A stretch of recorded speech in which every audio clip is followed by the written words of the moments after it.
So according to Verizon time, it's 11 o'clock. So I'm going to go ahead and get started with today's webinar.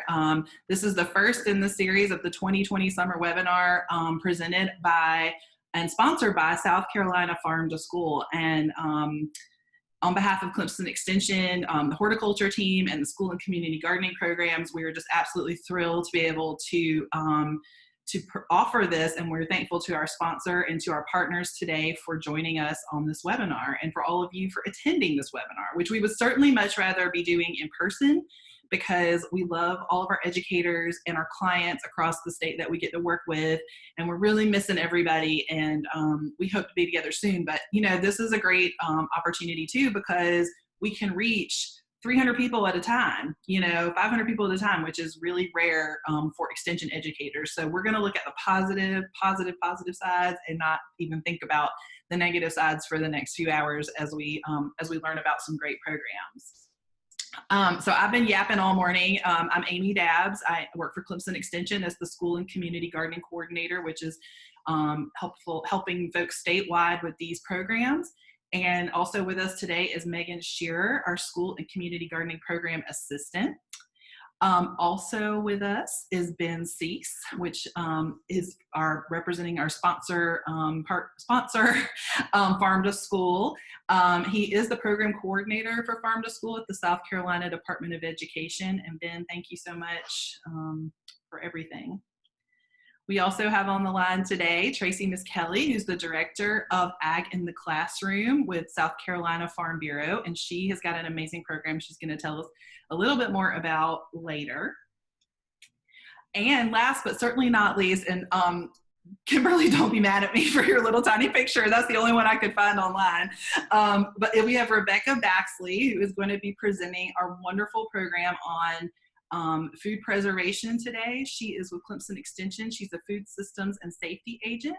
And joining her is her program team director, Dr. Kimberly Baker. And we're so grateful to have you both with us. So just a quick look at our agenda today. I'm going to let Megan speak real quickly to talk about I didn't put that on here, Megan, sorry, to talk about the webinar sort of format and how things are going to look. And then I'm going to briefly tell everybody about our School Gardening for South Carolina Educators program. And then Ben is going to share some information about the South Carolina Farm to School program, and particularly grants. Then Tracy is going to talk to you about Ag in the Classroom. And then we're going to take a little break, and everybody's going to, do water, whatever they need to do. And then we're going to come back for our core presentation about food preservation for educators. And you are going to want to stick around to the end, because we are going to have some amazing door prizes that you do not want to miss. So Megan, could you tell us just for a minute about today's webinar? Yes. Okay. So sorry if Amy said all of this, but I know that we have some new people, so I just want to reiterate. This is not a Zoom meeting. This is a Zoom webinar. That means that we're having about 300 people who are going to be on here today. So other than the panelists, you will all be muted. We don't want 300 people trying to talk over top of each other. That would get very frustrating. However, we do have solutions to that. So we have a chat box, which you've been using. This is where you can make general comments, share links, a little chit chat. If you have a direct question, however, it's best if you use the Q&A. That way I can answer you directly, instead of you asking a question, 10 other people typing something, and me finally getting to answer your question, and it might get lost along the way. So chat is for comments and random chit chat. Q&A is for direct questions so that we can answer them directly to you. And hopefully that all makes sense. If you have a question, go ahead, ask it in the chat or Q&A starting anytime now, and we'll start answering them. And forgive me for not introducing two other colleagues who are on today. Corey Tanner, who is our horticulture team leader with Clemson Extension, and Patricia Whitener, who is our Greenville 4-H agent. So they are popping in and out today. They're not really part of the formal program, but I wanted to just let you know that they are on if you have particular questions about 4-H, and we'll handle the horticulture questions on my end. So I want to just briefly let everyone know about our School Gardening for South Carolina Educators program, because I think it's important for everyone to know that, we are here to serve educators across the state with school gardening programs, and I think we have a pretty good program that folks want to know about. But it also is open to a wide variety of folks, including parents and administrators, volunteers, and others. And I'm very hopeful about the time that we will all go back to school and be in person. And I'm also very hopeful about how important school gardens will be at that time when we do go back, because what are all the experts telling us? They're telling us to go outside, right? And what did we all do when we were all sent home from school? And that was to garden. So I'm really hoping that this is going to be the dawn of a new age of outdoor classrooms where people really get their kids outside, teach them how to grow food, show them that gardening is such a wonderful outlet for times of extra stress and strain, and just become a source of outdoor classroom spaces. So real briefly, I want to tell you about Clemson Extension and our role. We are 1/3 of the three-pronged mission of Clemson University's land grant charter of teaching, research, and extension. Our role is to help improve the quality of life of all South Carolinians by providing research-based, unbiased information through an array of outreach programs in youth development, agribusiness, agriculture, food and nutrition, health, and natural resources. We do have offices in all 46 counties, although some of them are not open at the moment, but they will be opening back up hopefully soon. Our work supports the $42 billion agriculture and forestry industry. It serves to strengthen families and communities, improve stewardship of natural resources and the environment, and strengthen connections between people and their food, and expose youth to opportunities in agriculture, science, technology, engineering, and math. And I believe that is where we come in this scheme of all the things that Extension does for people in the state. Agriculture is in trouble.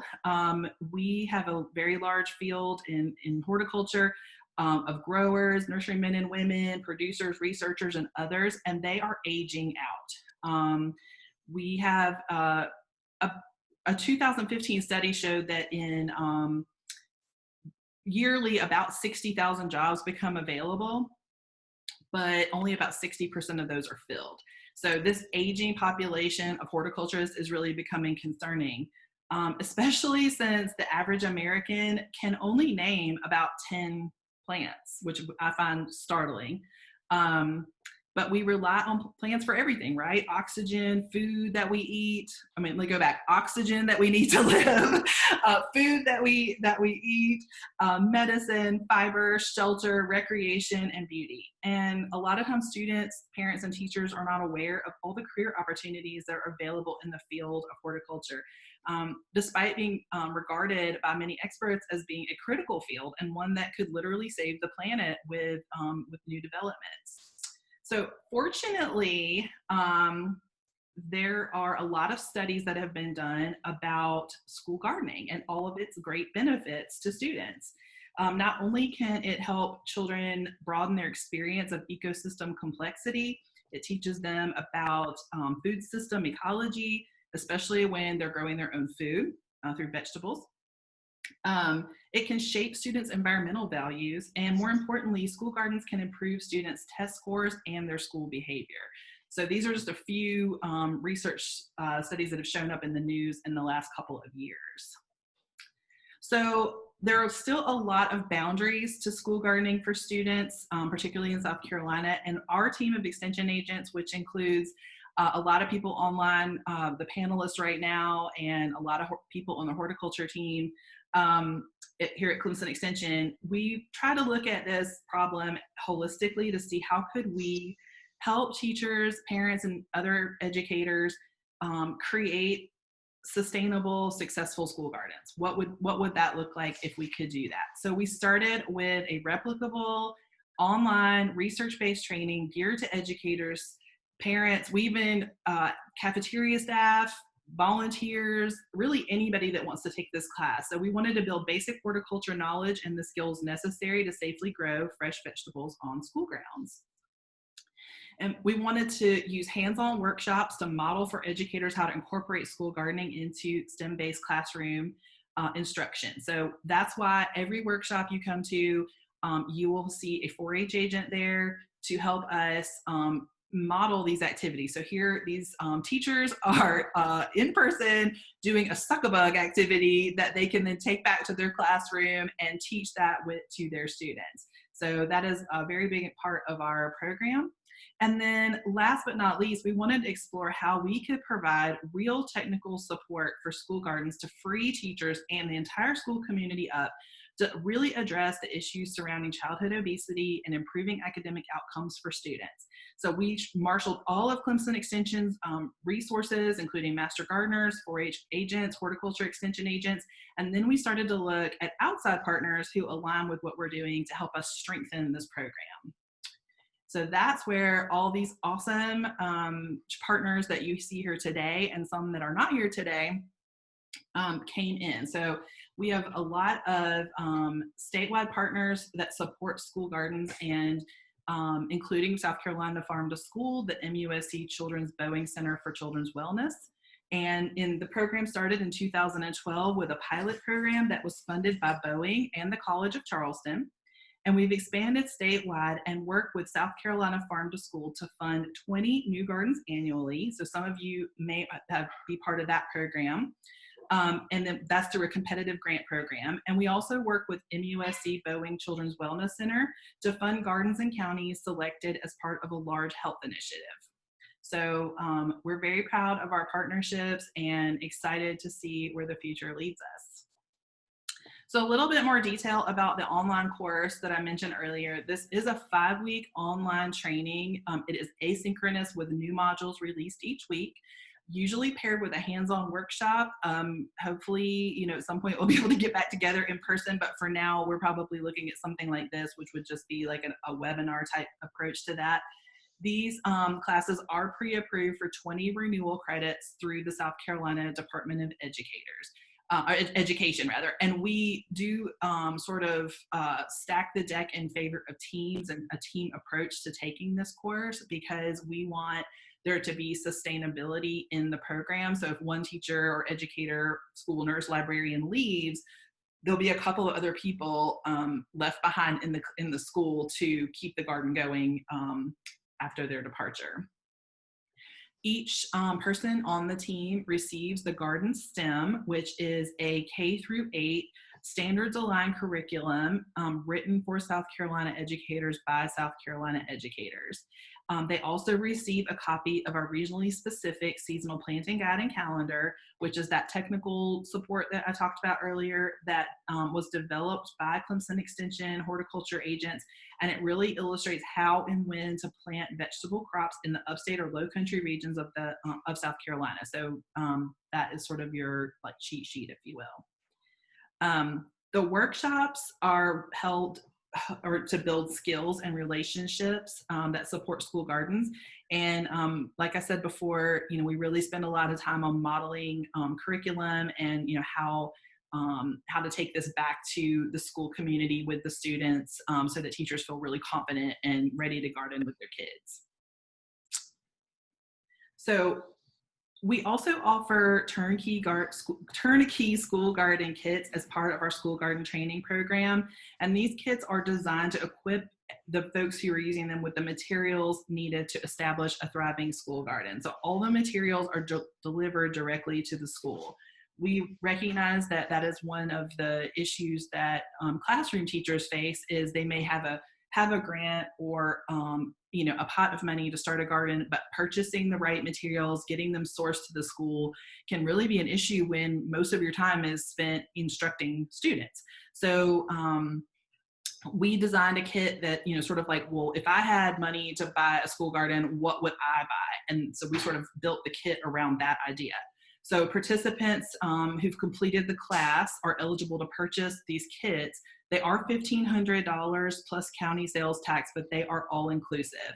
They include everything from the actual raised beds to the materials to fill the beds, mulch for around the beds, They include, some tools and equipment, and they even include a worm composting bin and live worms for ongoing programming with worm composting, which the STEM curriculum has worm composting as a lesson throughout much of the book for each grade level. So that's something you could really approach, as a school-wide initiative.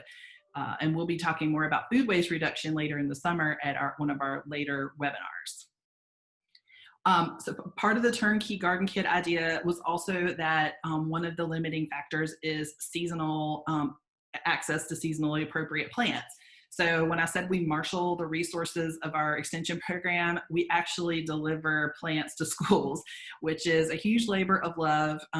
This is one of our master gardeners here in the Low Country. She's got her trunk loaded up with plants that came from a local grower. We also work with Bonnie plants for most of the crops. And then these show up in your school office with a delivery slip of what to plant when. And we also include seeds with that. So it really is a turnkey kit. So in case anybody's interested in that, when schools reopen, those are available for those who finish the class. So we also offer summer workshops like we're doing now. Normally we do those in person, but we're doing what we can. And we can tailor professional development classes to meet the needs of a school or a district. This year when schools shut down, we were very proud to be able to share a lesson we had worked on with the Bee Cause Project and the Bees Wrap Company that is on creating pollinator-friendly spaces. And this is still available. It can be found on the Bee Cause Project website, or you can request those materials directly from us. You can stay in touch with us. We have a blog. You can learn about what Megan and I are doing in our home gardens right now. And when we get back to school, we'll be posting more about what you're doing at your school gardens in this blog. You can also stay in touch with us on social media, and you can contact us directly through email. And we will keep going. We have an awesome summer webinar series, the second one in the series, coming up in a couple of weeks on July 9th. And I'm sorry the date's not on here. I don't know why I missed that. But it's July 9th, and we will definitely let you know about that upcoming webinar that's going to be taught by Patricia Whitener, who is with us today. And she is a 4-H agent, has a lot of experience with growing volunteers in the school garden. And then the next one, the final one in the 3 series of the summer webinar, will be on August 6th, and it will be on food waste reduction. And we are very excited to share that with everyone.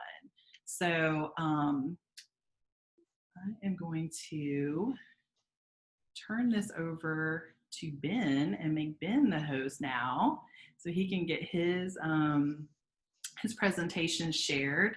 And we'll see. I'm going to stop sharing. Probably would help if I stopped sharing, right? Ben, are you now the host? Okay, I think so. Can you share your screen?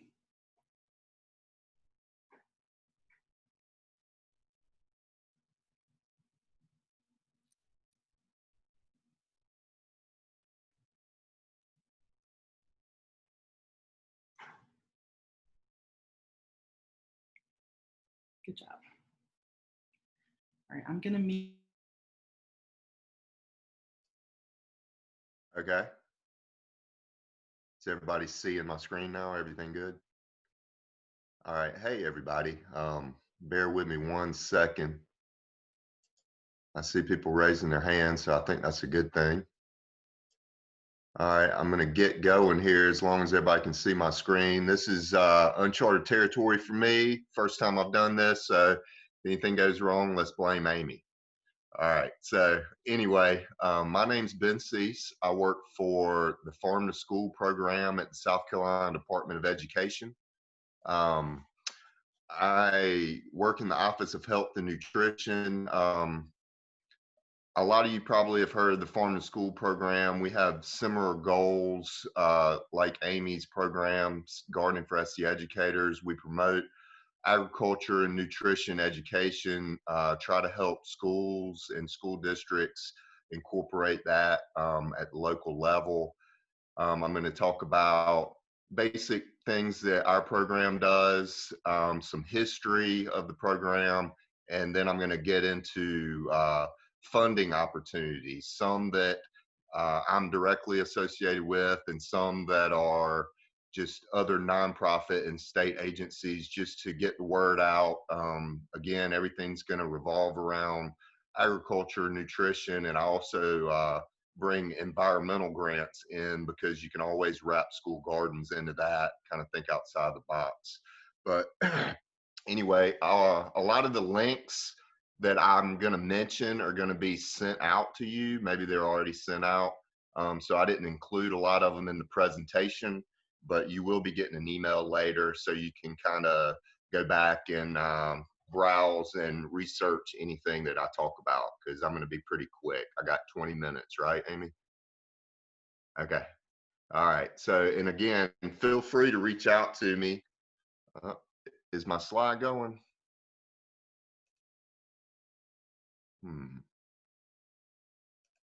All right. How'd that go? Did that switch? All right. It's a little slow too. So, but anyway, farm to school program started back in the 90s, mainly out west, and kind of evolved to the east. South Carolina adopted a farm to school program in 2011. We were a partnership with the Department of Agriculture, DHEC, Clemson, DSS, DHEC. We mainly started in schools, and over the years evolved in the Department of Juvenile Justice, into other institutional settings, food banks, and small retail markets. Over time, that evolved even more. Currently, the Department of Agriculture is a main partner with the Department of Education. We're a part of the National Farm to School Network, and you can see one web address up to the top right there. Farm to School is a national movement. At this point, it's in all 50 states, about 42,000 schools across the nation. In this state, the Department of Agriculture is a core partner of the National Farm to School Network. I think Laura Kate McAllister is possibly on the call. I work with her a good bit. We work with local farms to try to get more produce into the school food system, and again, promote local agriculture. It's very important statewide to promote and support local farmers, because they do a lot of hard work to get this wonderful produce onto your plate. So I encourage everybody to go to a farmer's market today and buy from a local farmer. It's very important to support farmers financially, especially in today's crazy world. So just like Amy said, with her program, we have a website, we have Facebook page, and I have a newsletter that we send out information just about trainings, other partner events. We highlight success stories, any kind of grants that I know of coming down the pipeline, I try to highlight. So our newsletter is a good opportunity to kind of stay in the loop with what's happening with my program and anything that I kind of know about across the state. We have a garden toolkit, a Palmetto pick of the month, some resources for food service, which I'm directly connected with because I work in the Office of Health and Nutrition at the Department of Education. And we also have resources for farmers. Again, check out the website. I'm going to try, let's see if I can pull up what it looks like. I'm just curious if this is going to work. Maybe not. I'm just going to roll with it so I don't mess anything up.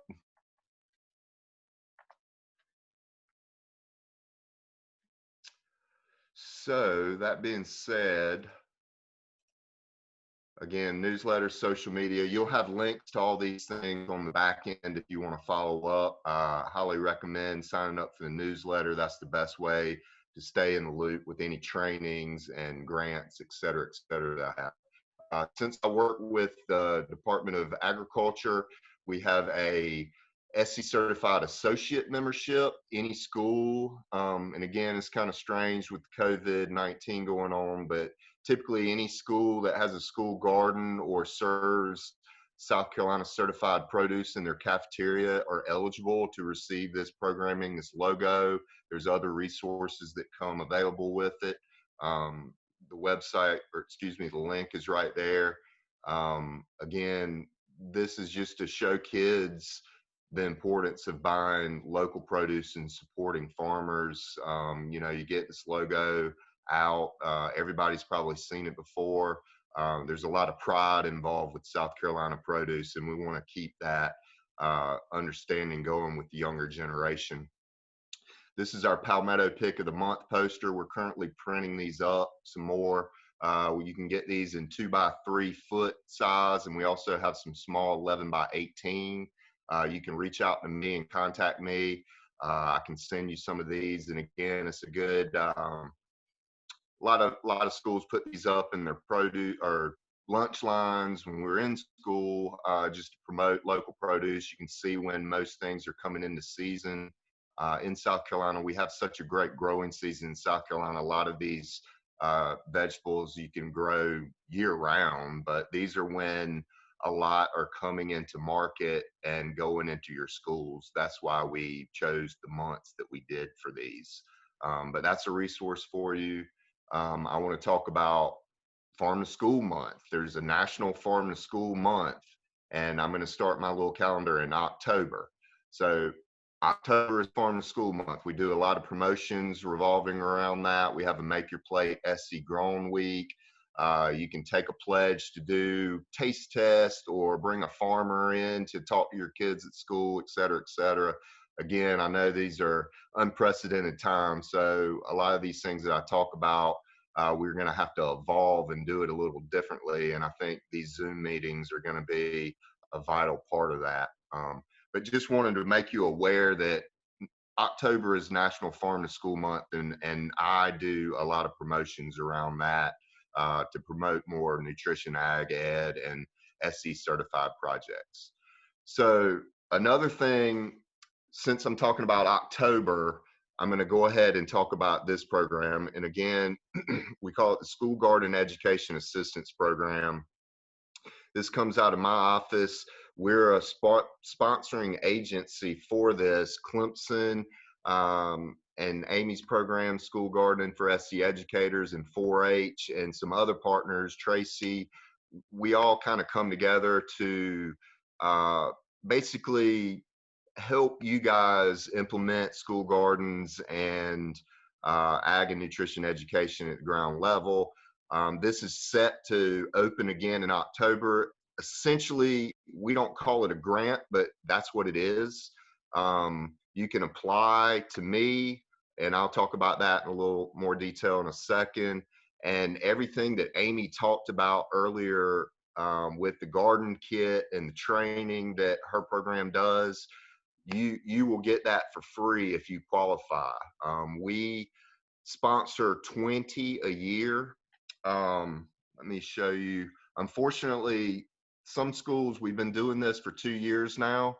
So this is the first year of schools 2019 awardees. So if your school is on this list, you are not eligible anymore. This is kind of a one and done. For the free one, you can get other teachers to purchase one or talk to Amy about her programming. But if your school is on this list, and I'm going to show another page of another 20, then unfortunately, you've already been through my program, the School Garden Education Assistance Program, and you won't be eligible to receive a free garden kit and free training moving forward from me. But I'm going to talk about some other grants and opportunities as well. So here's the other list. These are the schools that were awarded back in early January. Luckily, we got our trainings and everything in before COVID kind of took over. But as far as I know, we're going to open this up again October for Farm to School Month, and I will begin accepting applications again. It's a very simple application. We're trying to make it easier on educators out there because we know how busy your lives can be and how many directions you're pulled in. But if you want to get going with gardening, the only requirement for these grants, and Amy's curriculum is K through 8, but we have awarded some high schools. So if you're in a high school, you are eligible for this, but the only requirement is you have to be participating in the National School Lunch Program. Your school has to be in that program. And if you have any questions and don't know if you're in the program, talk to your cafeteria or your food service staff, and they will know, your food service director. And if you can't find that out, then just reach out to me. I can tell you for sure. But that's the only requirement. Um, National School Lunch Program and K through 12. We have had some K schools apply, but nobody has been awarded yet. Again, we're trying to reach young kids and instill where their food comes from. And again, some older kids need that information too, but we're trying to get into the early schools, elementary, younger kids more so than not. Another thing, excuse me, another thing that we do in October is the junior chef competition. Now, this is for K schools. So, again, typically I deal with K through 8, sometimes high school, but we have a junior chef competition. The first time we did this year, we held it back in February, and it went great. Lexington and Richland 5 were our winners this year. The winner of this competition, it can be teams up to 2 to 5 kids, or students, I should say. These are older kids, but they are eligible. The South Carolina winning school will go to Kentucky to compete in a USDA regional competition. And essentially the top 3 teams of that school, they get all kinds of scholarship opportunities to a culinary school in Kentucky. I'm spacing the name of the school right now, but it's a great opportunity, and there's a lot of scholarship money attached to this competition. So we did our first one last year. Again, unfortunately, COVID threw a wrench. We were supposed to go to Kentucky with the winning team from Lexington Richland 5 in May for them to compete, but that has been postponed due to COVID. We'll see how we move through that going forward. But this is another opportunity that we put out every year. Again, last year was the first one. All this comes due in October, so keep that in mind. So then I take in all these applications, November and December. We're trying to figure out who submitted the best applications. We'll award the garden grants in January, and in a perfect world, Amy would take over from there and do the in-person training. And again, we'll work through how this is going to evolve. But that opportunity, to the best of my knowledge, is still going to be available for the gardens and the junior chef competition. So until things changed, I'm rolling with it. Then another thing I wanted to mention, again, we work with a lot of farmers to try to get more of their produce into the school system. And we partner with the Specialty Crop Growers Association. Laura K. McAllister, that I mentioned earlier at the Department of Agriculture, is heavily involved with that. Also, Katie Pfeiffer with the retail side of Certified SC Grown.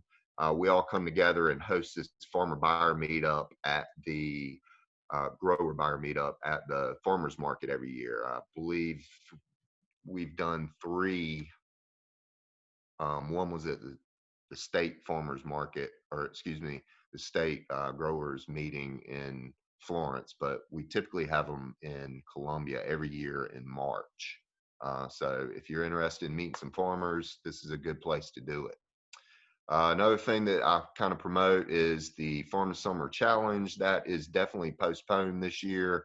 Again, with the COVID, I work with summer food service. So a lot of schools continue serving kids, and right now they're all serving kids through the summer.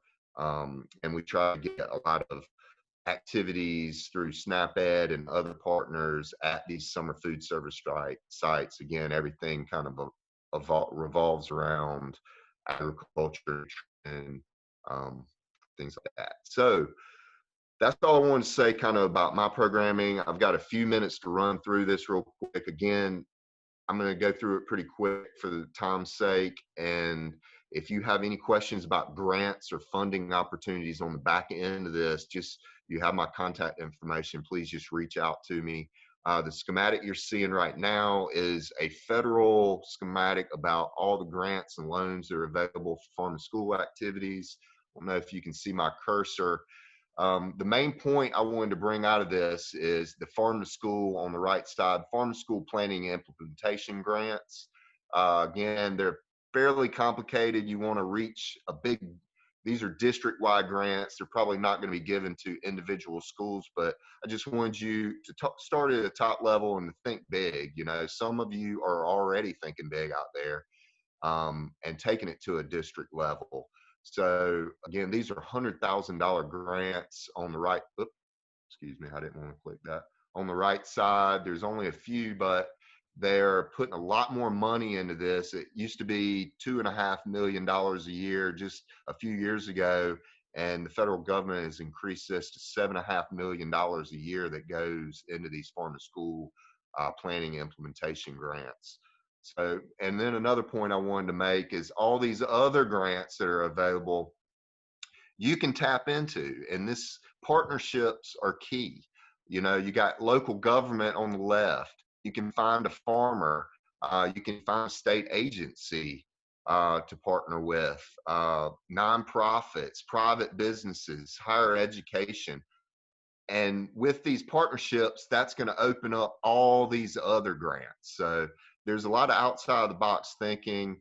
There's a lot of money out there. You just have to know where to go and put a little effort into writing an application if you are at this level yet. Again, farm to school planning implementation grants. My office does an equipment assistant grant in December every year. For more scratch cooking in the cafeteria. Again, that's going to be up in the air due to how August rolls out.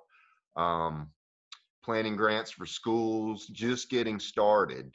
You can try to increase locally grown foods, increase participation in school meals, engage your community, align standards, write curriculum, school gardens, greenhouses, field trips. It's kind of open-ended to what you can do. And these grants range from 20 to 50,000 over a 12 to 24 month period. You do have to bring a 25% match. However, that can be in kind with a teacher's salary or any other equipment or collateral that you have at the school. So the match is typically not an issue with schools. Implementation grants are a little more in depth for schools and districts that are further along in their programming. Again, it's kind of open-ended what you can do with these grants. You just have to kind of put your ideas on paper and see where you're at. But developing curriculums, you know, starting food hubs, farm networks, there's all kinds of opportunities with these grants. And again, there's more money being pumped into this every year. The implementation grants are from $50,000 to $100,000, and it's the same 25% match. So I wanted to move on from that and just kind of get you thinking about other things as far as fundraising. A lot of districts outside of grants do a lot of, and schools do a lot of good fundraising. You know, get your program. If you want to get more private businesses involved, you know, just go talk to them, write a letter on letterhead about what you're trying to do. Ace Hardware, Lowe's, Tractor Supply, you know, there's all kinds of people that want to help you out there. And then the state and local government, you know, I have the school garden and assistance program that I help administer or sponsor. DHEC has a Champions of the Environment grant that I'm going to talk about in a second. DNR may have some stuff out there. SCDA has a specialty crop block. I know a lot of soil and water districts at the local level do their own grants, and I'll give you an example of that in a little bit. Cities, towns, again, beautification. You kind of have to think outside the box of how you're going to fund some of this stuff sometimes. And another great resource is the South Carolina State Library. Typically, you have to go to the library to access a lot of the grants research assistance, like the foundational directory. But I've included this website, and just recently, due to COVID, all these tutorials, webinars, anything they normally do on, in person is now online. So through this website right here, you're going to be able to access all kinds of help. If you have no idea what you're doing about grants or grant writing, this is a great place to start. And also, again, I want to reiterate, please feel free to reach out to me if you have questions. This is an example of Richland Soil and Water, and I'm not sure about every soil and water conservation district out there. I know there's a lot of them, but they do a mini grant twice a year in the fall and the spring to help promote conservation and environmental projects, and school gardens are a part of that. Another one I like to mention is Aldi Smart Kids. Again, this is a nonprofit or a corporate grant that is open pretty much year round, February to December 15th. A lot of you may have already known that, but these gifts range from our $50 gift card all the way to $5,000 larger sums of money, depending on what your project is. And it all revolves around, as you can see, physical activity, nutrition, socializing, and arts, which goes right down for gardens and everything that we're trying to accomplish. Palmetto Pride is another great organization in South Carolina that does various grants. They have beautification, tree grant, community pride, which is pretty all encompassing. And it's all about beautification. So these are a good group to reach out to if you're looking to beautify and do something with litter or just general pride around your community. This is one, DHEC Champions of the Environment, I like to promote because it's a wonderful grant. Every year it's from August to October. It's up to $2,000, I believe, and they also give a lot of smaller grants for not for the largest winners. But this is another one, and again, I included this link on the email that you'll be sent out. You just kind of have to come up with your own program. I know they also have recycling grants. Again, I included several links. Don't Waste Food SC. There's curriculum. There's all kinds of things at DHEC revolving around food waste, the environment, and funding for schools specifically to carry out various projects that you want to at your schools. And I want to just talk about other grants and websites that I knew about out there. The Kids Gardening Grant, and again, I included links on the back end email. Whole Kids Foundation, Captain Planet, and I mentioned the Aldi earlier. But these three websites right here, if you click on the link that is sent out to you, it'll open up not just these folks' grants, but you'll be able to find information and grants and resources just from other entities from these three. They just share all kinds of information, so it's a great place to start if you're looking for funding. Oh yeah. So I always do this. It's kind of corny, and I don't have any new ones, but this is the end. I got 3 little corny jokes. If you want to type in the answer, you can, but what do you call, and all y'all probably have heard these, what do you call an alligator in a vest? What do you call an alligator in a vest? Amy? An investigator. Correct. An investigator. All right. And they're going to get better. Okay. And next one, why should you always knock on the fridge door before opening it? Why should you always knock on the refrigerator door before you open it? Because there may be a salad dressing. All right. Ha ha ha. And that's a terrible dad joke. Like I said, the cornier the better, y'all. And my go-to here. What do you get if you cross? I need to get some new ones. I know. What do you get if you cross an angry sheep and a moody cow? What do you get when you cross an angry sheep with a moody cow? You get an animal that's in a bad mood. All right, y'all. So again, here's my contact information. Please feel free to reach out to me. I know that was a lot of information packed in, but I'm here to help with anything you're trying to implement. And if I don't know the answer, I'll be glad to get you in touch with the right people. So please feel free to reach out to me, and thank you all for attending today. Thank you, Ben. That was awesome. Ben always lightens the mood with those corny jokes. We give him heck, but they're still awesome. Okay, so now I'm going to figure out, let's see, Ben, can you stop sharing your screen for me? Because I'm rudimentary in my host giving skills here. But I'm going to move on to Tracy Miss Kelly, who is the director. If she's on here, Tracy, are you on here? Yeah, I'm here. Okay, there you are. You actually moved to the top. I was like looking at the bottom. Let's see. As soon as I can reclaim.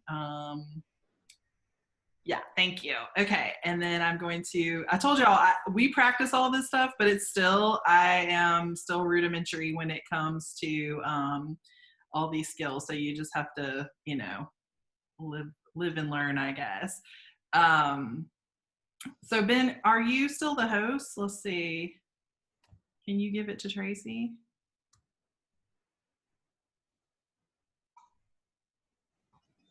For some reason, it's not wanting to let me do that. I don't know why.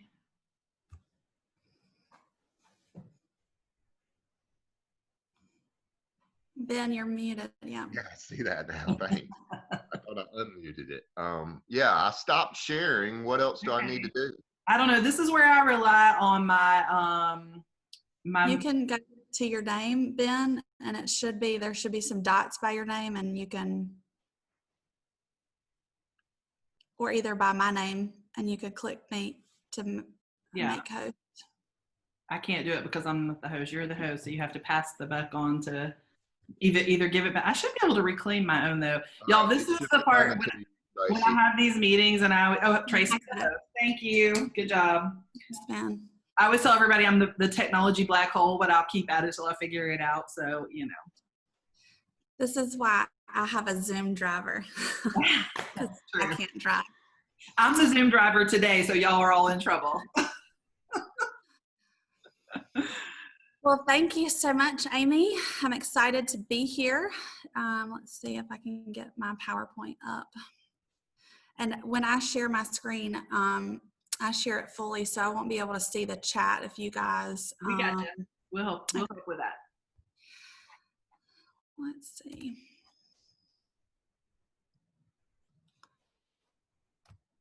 All you educators are going to want to really listen to Tracy because she is going to tell you some amazing things. And part of her presentation is going to be a door prize later. So listen up. Yay. All right. Well, my name is Tracy Miskelly. And like Amy said, I am the director of Ag in the Classroom for South Carolina Farm Bureau. And we are a 501c3 nonprofit educational organization under the Farm Bureau umbrella. And that is very similar to other states. Actually about half of the 50 states have an Ag in the Classroom that's associated with their Farm Bureau organization. And in the other half, they are with either their land-grant university like Clemson or with their State Department of Agriculture. So it looks kind of different, but all of our mission is the same. But who am I? I am a former classroom teacher. I'm certified early childhood here in South Carolina, and I've taught kindergarten, first, second, and third grades. And I've also been a school-based literacy coach. So reading is my jam. I love new things. If you have any good books, send them my way. But I'm married into agriculture. I do not have an agricultural background. My husband's family has a small beef cattle operation. And so that's how I was first introduced to ag, and then became a volunteer with Farm Bureau. And then this job became available. So it's like both of my worlds were able to marry together. And I know this was going around a while back, but it's National Dairy Month, so I had to throw in a fun dairy picture. I love the tender cow selfie down there. But I'm not here to sell you insurance. If you thought when I said Farm Bureau, we are a much larger organization than that. Yes, we do have insurance as a membership benefit, but we have many other facets that we focus on, agriculture being the top. So South Carolina Farm Bureau Federation is the parent somewhat of the Farm Bureau Insurance Agency. So Farm Bureau is a nonprofit as well, and the focus of Farm Bureau is to advocate for farmers in South Carolina, but also rural South Carolina, and consideration of the interests of all South Carolinians. So this is a grassroots membership organization. Like I said, if you are or have South Carolina Farm Bureau insurance, then you are a member. This is our sixth Farm Bureau president. South Carolina Farm Bureau started in 1944. Mr. Harry Ott is our sixth president. He is a row crop farmer from Calhoun County. But Mr. Ott has a really neat background in that he started in education, which I love. He was actually a high school teacher. He says he made it 5 years. His wife made it 40 years. But he went back to the farm, and he and his brother grow cotton, corn, peanuts, all sorts of things. But Mr. Ott also has a policy background in that he was in the South Carolina House of Representatives for a number of years, serving on many different influential committees. And then the Obama administration actually appointed Mr. Ott to be the Farm Service Agency Director here in South Carolina. So he has the educational knowledge, he has policy knowledge, and he's a farmer to lead this organization. In each of our 46 counties, there's a Farm Bureau office, but there's also a volunteer Farm Bureau board. We actually have 47 because we have 2 in Horry County. Those volunteer boards are made up of farmers and ag enthusiasts from that area. And basically, I told you this was grassroots, meaning we are not an association where our policy starts at the top and works its way down. We're a grassroots organization where the local level decides the mission and where we're focusing our efforts, and that moves up to the state level and then up to actually the national level with American Farm Bureau. So I told you a little bit about how Ag in the Classroom is set up, but what is our mission? It is to increase agricultural literacy through K-12 organizations. In the 1980s, actually, this program was started by USDA because, we were noticing a trend in that obviously more people were moving away from the farm. You think about the farm crisis of the 80s, and that meant that less people knew where their food and fiber comes from. Just a heads up, it doesn't just show up at Bilo or Food Lion or wherever you shop. There's a lot of work that goes into it. Those nice t-shirts that all of our kids wear, there is a disconnect that they don't understand that it grows on a cotton plant. And so that is where this organization comes in to help teachers really understand agriculture so that you can help your students understand agriculture. So why do we need to talk about any of this? First of all, we all eat, right? We all wear clothing that's made out of fibers. But farmers are doing more today with less than they've ever done before. In the late 1800s, early 1900s, the average American farmer fed about 9 to 10 people. And from what we know about family size, that was probably their immediate family. in today's society, the average American farmer feeds anywhere from 155 to 165 people. It's amazing the technology that is involved in agriculture, because every single day there are farms going out of business and land being sold to develop, and every single day there's more people born onto this world. So we're going to have a problem in the next 20 to 30 years, because experts are saying our population worldwide will hit anywhere from 9 to 10 billion. We're sitting at a little over 7 billion right now. If there was ever a STEM problem for kids to work on, that is the one they need to be looking at. Also, agriculture is very hands-on, just like Amy has been talking about school gardens. Kids learn by doing, and talking about how food is grown, and all of that is very relevant to them. You know, I was in school not too long ago, but also as a teacher, and kids want to know, why do we have to know this? Well, don't you need to know where your food comes from in case you get hungry? This is why we need to be integrating agriculture, not just in ag classes, which are wonderful, but throughout the curriculum.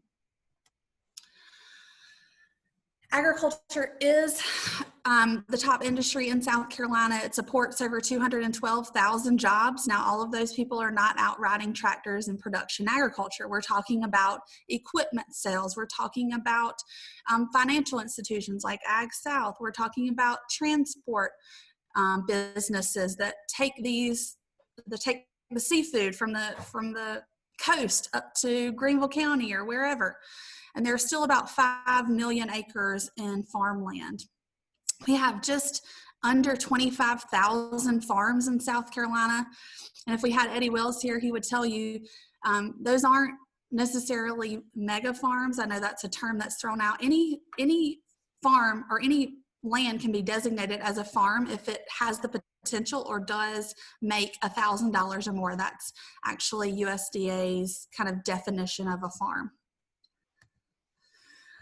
You can see some of the various things we have here in South Carolina. This is our commodities map, and this is a resource that we offer, and it's actually on our website as a PDF, but you can see how diverse agriculture is here in South Carolina, from the upstate where we have a whole lot of livestock operations down to that I-95 corridor, which is our major row crop areas. And that's a great thing to talk to kids about, because we do have a diverse landscape in South Carolina and kind of what purpose land can serve. You know, obviously we don't have a lot of row crops in the upstate. Well, why is that? Because the land's not flat and the soil isn't conducive to growing those things. So there's a whole lot of conversations you can have with your students about that. So how can we help you as teachers, educators, parents? Well, one, we offer lots and lots of lesson plans. The first website I would highly encourage you to check out is agclassroom.org, and that is National Ag in the Classroom's website, and they have a curriculum matrix. If you click on resources for teachers, there's a curriculum matrix, which just is a fancy name for database, and there are hundreds and hundreds of lesson plans on there, K-12, and they're all free. And when I say lesson plan, they're really like a mini unit, because there are 3 or 4 days worth of some activities in each of these lessons. And they're also aligned, unfortunately not aligned to South Carolina because it's on the national website, but they are aligned with national standards like Common Core or Next Generation Science Standards. So you can find the correlation to South Carolina very easily. On our South Carolina website, we do have lesson plans that are aligned to South Carolina State Learning Standards, and they're all free as well. You can click on scfb.org/AITC, and you'll find there are volunteer resources, there are teacher resources on there, and again, aligned to South Carolina State Learning Standards. We also have a lot of lesson plans under our Book of the Month archives, and I'll talk a little bit about that in a second. But please check that out, because there are a ton of free resources on there that could be beneficial or helpful to you. And then also American Farm Bureau also has resources. Some are free, some are very little in cost, but they have lesson plans that are paid for by beef checkoff dollars or different organizations, and they're really able to get in depth in some of these different commodities. But there are also publications that American Farm Bureau puts out, like ag mags, which are very helpful. Amy's actually purchased some because there's some on school gardening. The topics vary from poultry to beef to plant breeding, which is all about transgenics, aka GMOs, but lots of different topics to talk about, and they're like 30 copies for $5, so it's really inexpensive. And when I was a teacher, I would take them and buy a pack and laminate them because that's what teachers do. So please check that out. And like I said, back to our book of the month, I kind of mentioned that earlier. This is a literacy program. Again, I'm a book nut. I told you I love books. So I wanted to get more books in the hands of teachers and students across South Carolina. Started this last January. Basically, literacy initiative that pairs children's books with lesson plans that integrate agriculture all across the curriculum: math, science, social studies, ELA.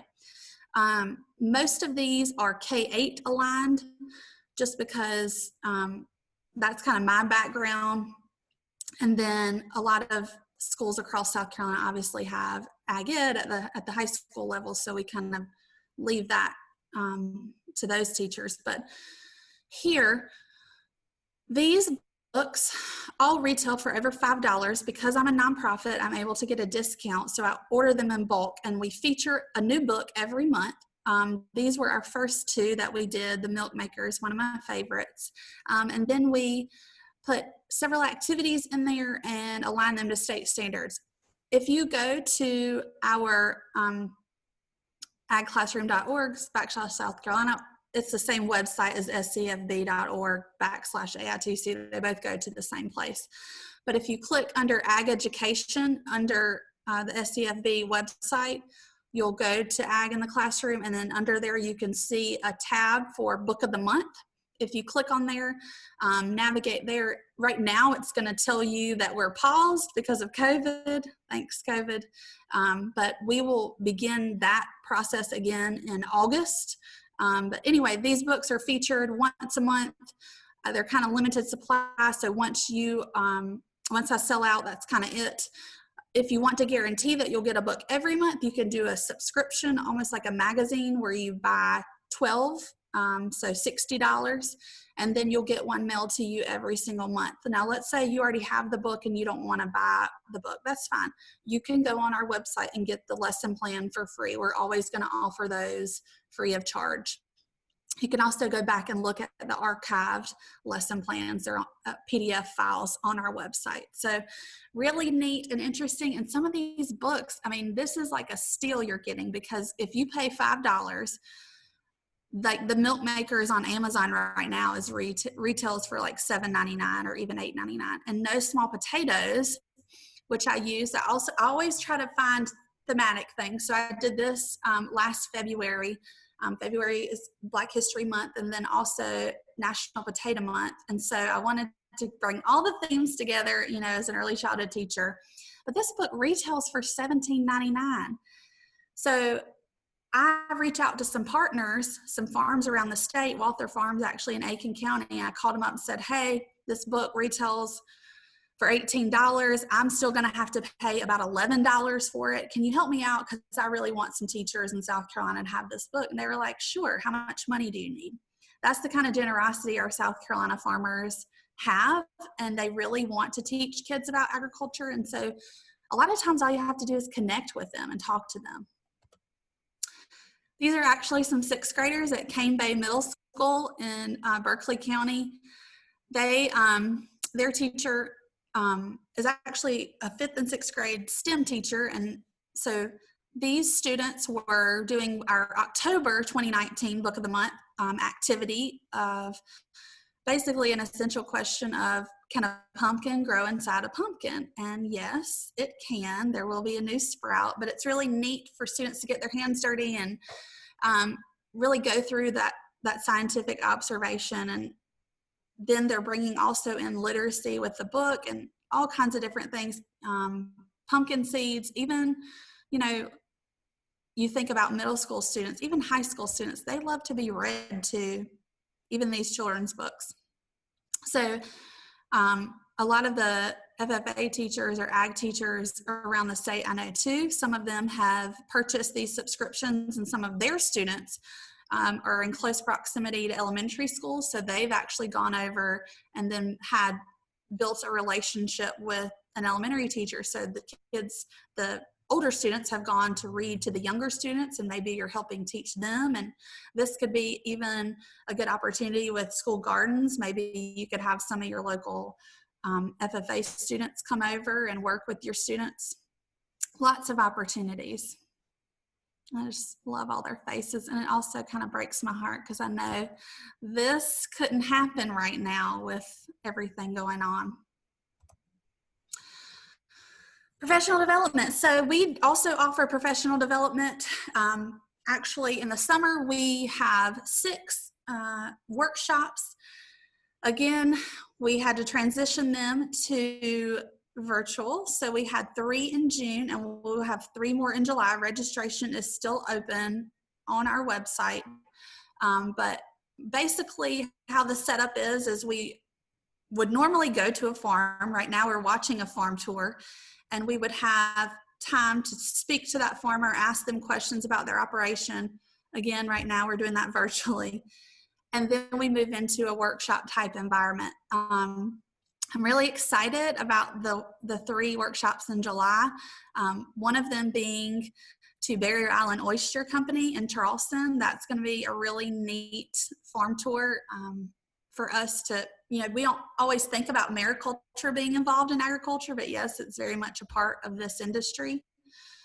They also face many struggles. Right now, you think about how COVID has affected these guys, especially Barrier Island, who sells mostly to restaurants in downtown Charleston. And obviously they've had no demand for a while, and still things are kind of icky for them. So, I mean, basically for a few months they had $0 profit. So very scary for them, and they're few employees. But later on in July, we'll actually be visiting a poultry farm out of Oconee County, and then also a row crop operation in Orangeburg County. So lots of different opportunities. And I've seen some names on here when I was scrolling through earlier. I know some of you have already taken us up on some of those opportunities. So I hope that there are more folks on here that may be willing to join. Again, that will be free. Normally our workshops would be $25 in person, but today they're free because of COVID. That also includes 20 renewal credits, because you will have a pre-session survey that you will fill out. And then after our time together, there are two assignments, one being a film assignment where you watch one of 2 documentaries and reflect, and then the other assignment is a lesson plan. So between our time together and those assignments, that is 20 renewal credits. Our course was approved by SCDE. National Ag in the Classroom also offers professional development. Actually, the conference was supposed to be right now. I would normally be at that conference, and this year was in Salt Lake City, Utah. It rotates around, but that was unfortunately canceled as well. But they were offering virtual professional development today and yesterday. Normally, there's a wonderful conference. I would highly recommend you looking into going. I would love to build participation from South Carolina to that conference, because again, you get to go on farm tours and see what ag is like in different parts of the country. Next year it'll be in Des Moines, Iowa. So a different type of agriculture than kind of what we see in South Carolina. And then there are workshops that you can attend and time to collaborate with other educators across the country. So really neat opportunities. I didn't say this about South Carolina Ag in the Classroom though. We will also come to schools and do workshops, or districts. I've done several PD days like in Greenville County schools or Newberry County schools. I don't know what that'll look like this year, but we do come and do those for free. Again, American Farm Bureau also has some professional development. This is actually paid for by beef checkoff dollars, and this On the Farm STEM program is free to teachers. They are actually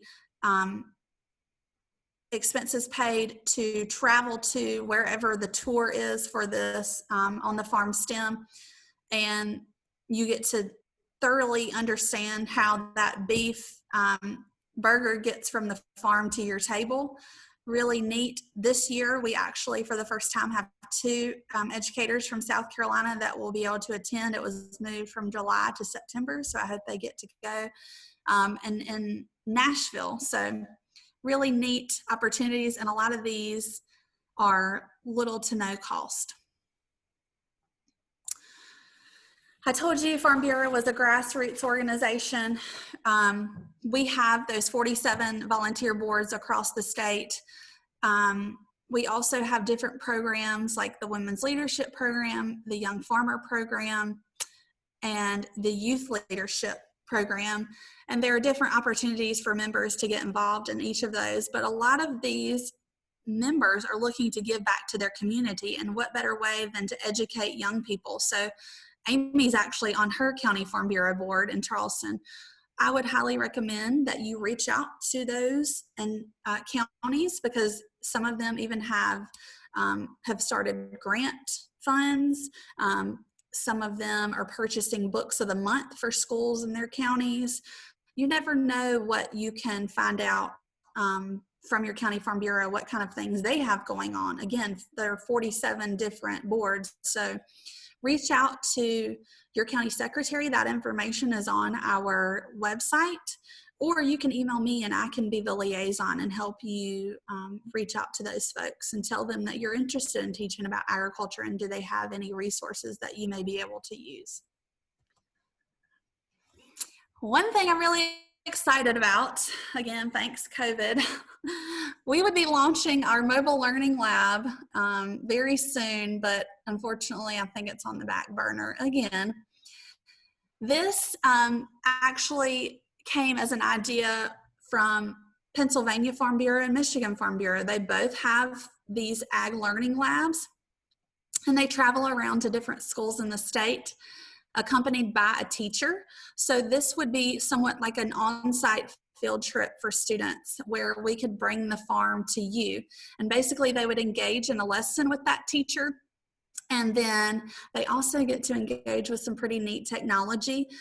We have added, because our trailer is actually a little bit shorter than Michigan's and Pennsylvania's, we've had to be creative in how we would kind of serve students. And so there will actually be broken up into 2 groups. So half of the class would be with the teacher inside of the trailer and going through a lesson in agriculture. And then the students on the outside of the trailer would actually be viewing a farm tour on VR goggles. They're actually 3D videos. And so we're very excited about that. We filmed our first farm tour up in Oconee County of a poultry farm, and actually part of the hatchery. So the students get to see how the eggs come from the hatchery to the farm.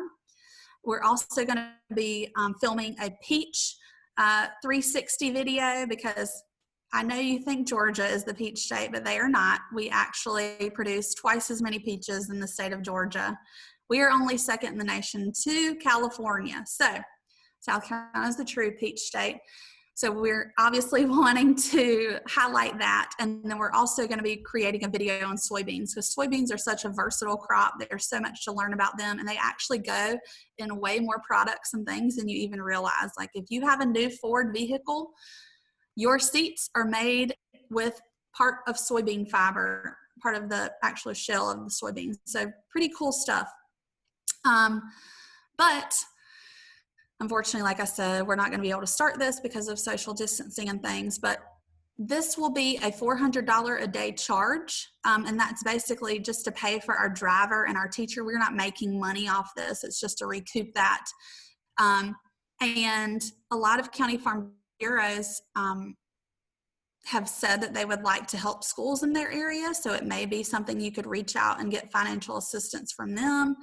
But that would be able to accommodate anywhere from 5 to 8 classes. So if you divide that up by students, and even, we had field trips and on-site field trips with like gym mining and things when I taught first grade, and just having students bring in $1 or so can help offset that cost. But 5 to 8 classes of students we can accommodate.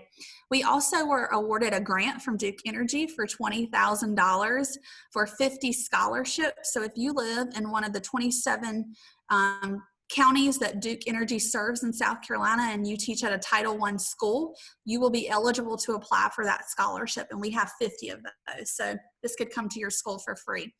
Our lessons that will be taught, again, are aligned to South Carolina state learning standards. There will be almost like a menu that teachers can choose from of 3 different lessons for K1, 2, 3, and 4, 5. And you can kind of pick where you're at in the year to pick what kind of goes with what you're teaching right now to help enhance that in the classroom. So again, all aligned to South Carolina state learning standards. We also want to reward those teachers that are trying to integrate agriculture. And one way we do that at South Carolina Farm Bureau is that we give award titled the Betty J. DeWitt Outstanding Educator. And this has been around for a while, but this is $1,000 cash prize reward. Basically, you submit lesson plans and different materials showing how you, as a classroom core teacher, have integrated agriculture. And then the winner receives, again, that $1,000 cash prize, an expense-paid trip to our annual meeting in Myrtle Beach to be recognized, and then you have a chance to attend the National Ag in the Classroom Conference. So really a nice prize package. Our teacher winner this year was actually a 6th grade social studies teacher from Oconee County, and she obviously did not get to attend the conference this year, so we'll actually have 2 people attending next year. So that will be available August 1st. Applications will be available, and we will ask that those are due October 1st, and the winner will be notified by November 1st. And then the state winner will also be entered into the national contest, which National Ag in the Classroom awards anywhere from 4 to 5 different teachers from around the country. We also have some mini grants that are sponsored by our Young Farmers and Ranchers program. 4 of them across the state for $500. Very open to what you're doing. I mean, it's not, you could apply for one of these for a mini garden, or you could apply for books of the month, maybe, if you would like to, outfit your school with more agriculturally accurate children's books. Maybe you want to have a project with honeybees. This is open to anything involved in agriculture. So as creative as you can be. These applications will be available in July and will also be due October 1st. I think I'm done spewing information now.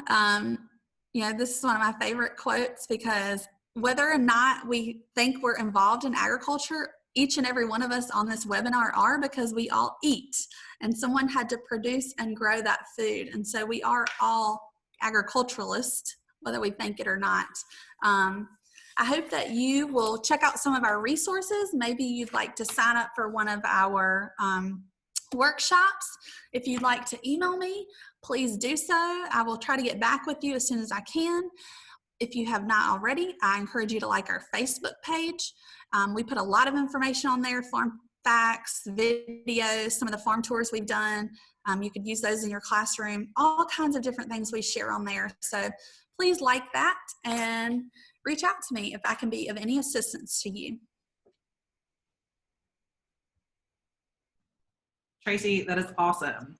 So before we move on to our awesome presentation on food preservation, we're going to take a quick break, but you're going to want to stay until the very end, because we are going to give away at least one book of the month subscription to our participants today. It's my favorite, one of my favorite gifts to give out to our educators because it's such a powerful one and it can actually be shared in a whole school community. So it's such an awesome gift. If you already have the book, you can gift it to somebody else in your grade level. And again, we thank Farm to School for sharing their largesse with us and allowing us to do that. But we have a lot of other door prizes, but that's kind of like the big kahuna, if you know what I mean. So we're going to take like a 3 to 5 minute break just so everybody can stretch, get your water, get your coffee, grab your lunch, whatever it is. We're going to get Rebecca on and Kimberly on as our hosts, and we'll just get started here in just a few minutes. Tracy and Ben, everybody, thank you. We're going to take, hopefully I can take back over or you can share back. I don't know why it's acting crazy. I'm going to let you make me host again. For some reason, it will not let me make myself.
Sorry, it took me a while to figure out what I was doing.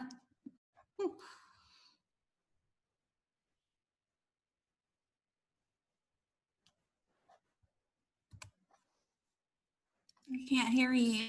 Sorry, I'm sorry. I said I've made Rebecca host and I'm going to go take a quick break and I'll see everybody back in a few minutes and we'll start around 12:25, 12:30, something like that. Thank you, Tracy. Thank you.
Rebecca, I think we successfully made you the host, so you should be able to share your screen now. Let me know if you have any issues.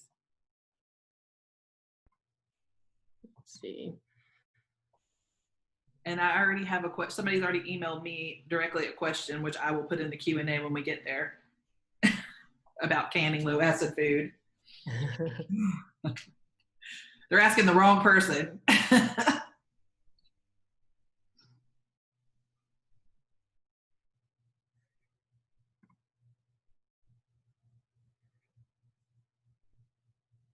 All right, can you see my screen? Yes, I can see it. Okay. Looks good.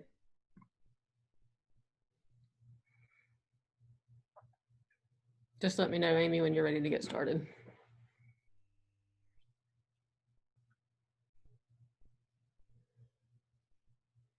Maybe like 2 more minutes. Will that work?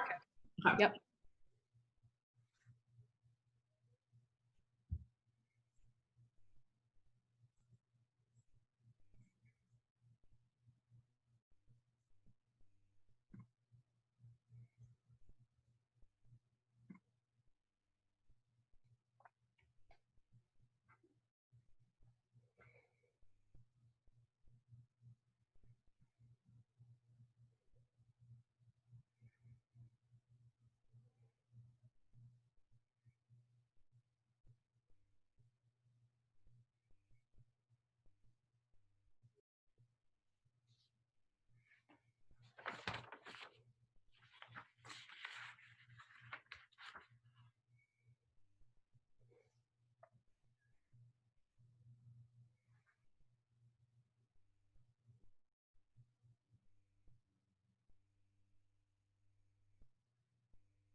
Rebecca, we're so excited about this. We've had so much interest in.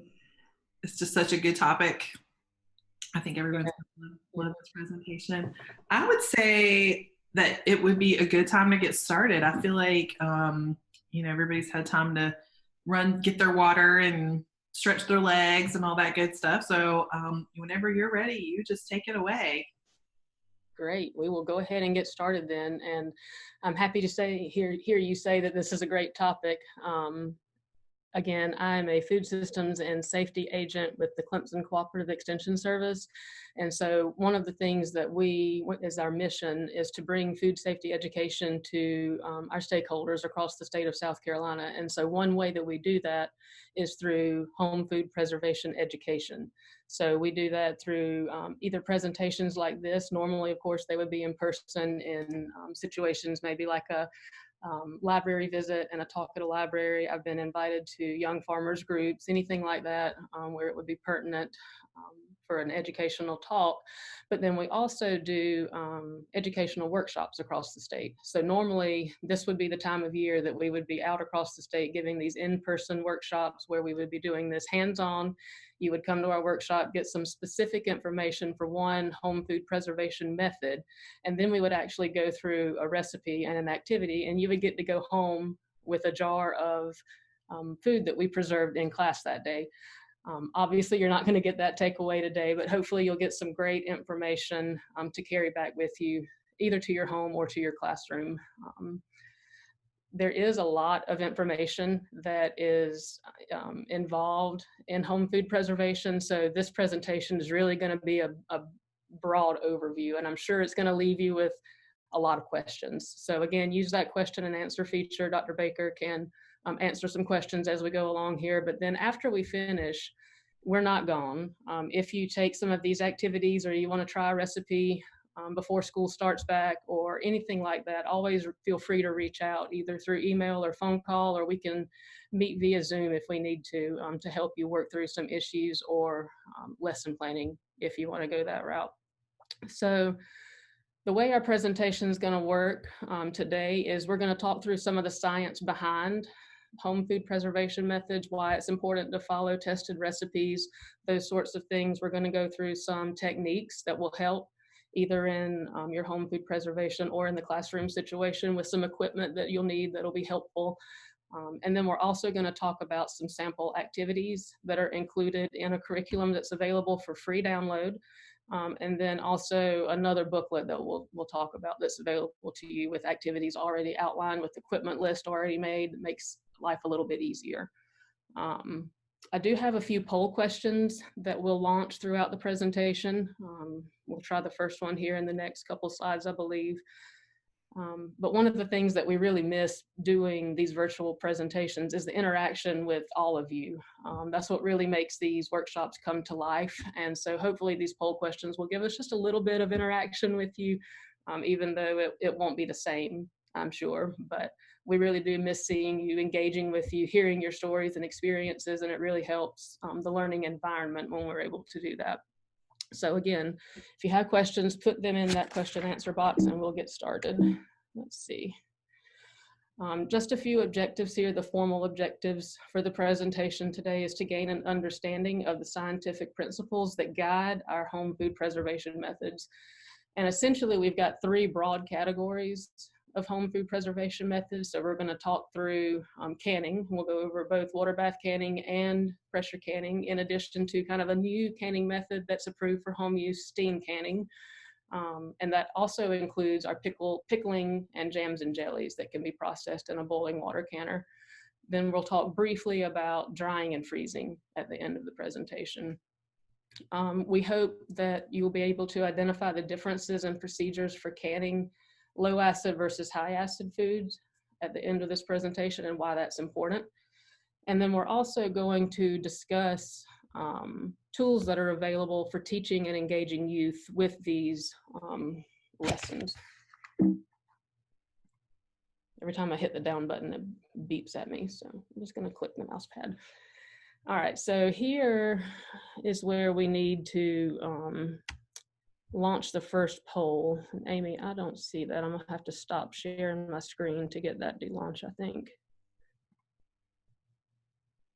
Yeah, you got it up there. Okay. So our first poll question here is, why do we preserve food? And so if you can see the poll box on your screen there, go ahead and click all of these that apply to you, why you either preserve food at home already or why you hope to preserve food either at home or in the classroom after going through maybe this presentation and a workshop, or practicing on your own, getting familiar with the techniques and the curriculum. So I see a chat over there that they're not seeing the poll box. Let's see, launch poll. Can we see it now? Okay. So I'll give you just a couple minutes here. What are some reasons that you preserve or would like to preserve food at home or in the classroom? Oh, good, we see some answers coming in there.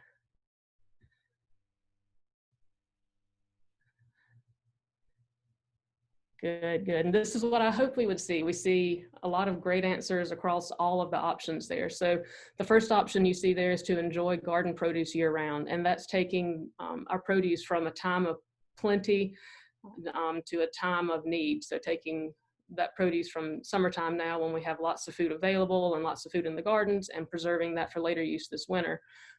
Improving nutritional content or controlling for special dietary needs is important to a lot of people, and we see that reflected here in the poll. You will find recipes that are available for low or no sugar. You'll see some recipes that are out there with low or no salt, and salt a lot of times is optional for many of the recipes anyway. But if those are considerations for you or your family, there are those options in home canning recipes. Self-sufficiency and convenience on hand, I think that's more important now, or has been brought to the forefront more now than in recent history, why we need to be self-sufficient and be able to connect the dots from field to having food on the shelf. A sense of self-satisfaction, you being able to take food from that seed or that plant grown in your garden and having food on your shelf. And also taking that one step further and having kids be able to do that, or at least have that connection. How are we going to get the food from the field to our shelf? And it can be processed, but we can do it at home as well, right? All right, so we're going to end that. There's our results really quick. So you can see a nice spread across those poll options there. 87% to enjoy garden produce year round was the winner, okay? I'm going to close that and get back to our share screen.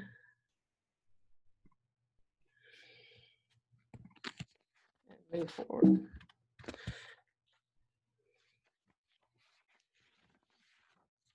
So just a couple of notes here on bringing food preservation to youth. So what can we do to bring this to either a classroom situation or an after-school situation, maybe 4-H or just an after-school group in general?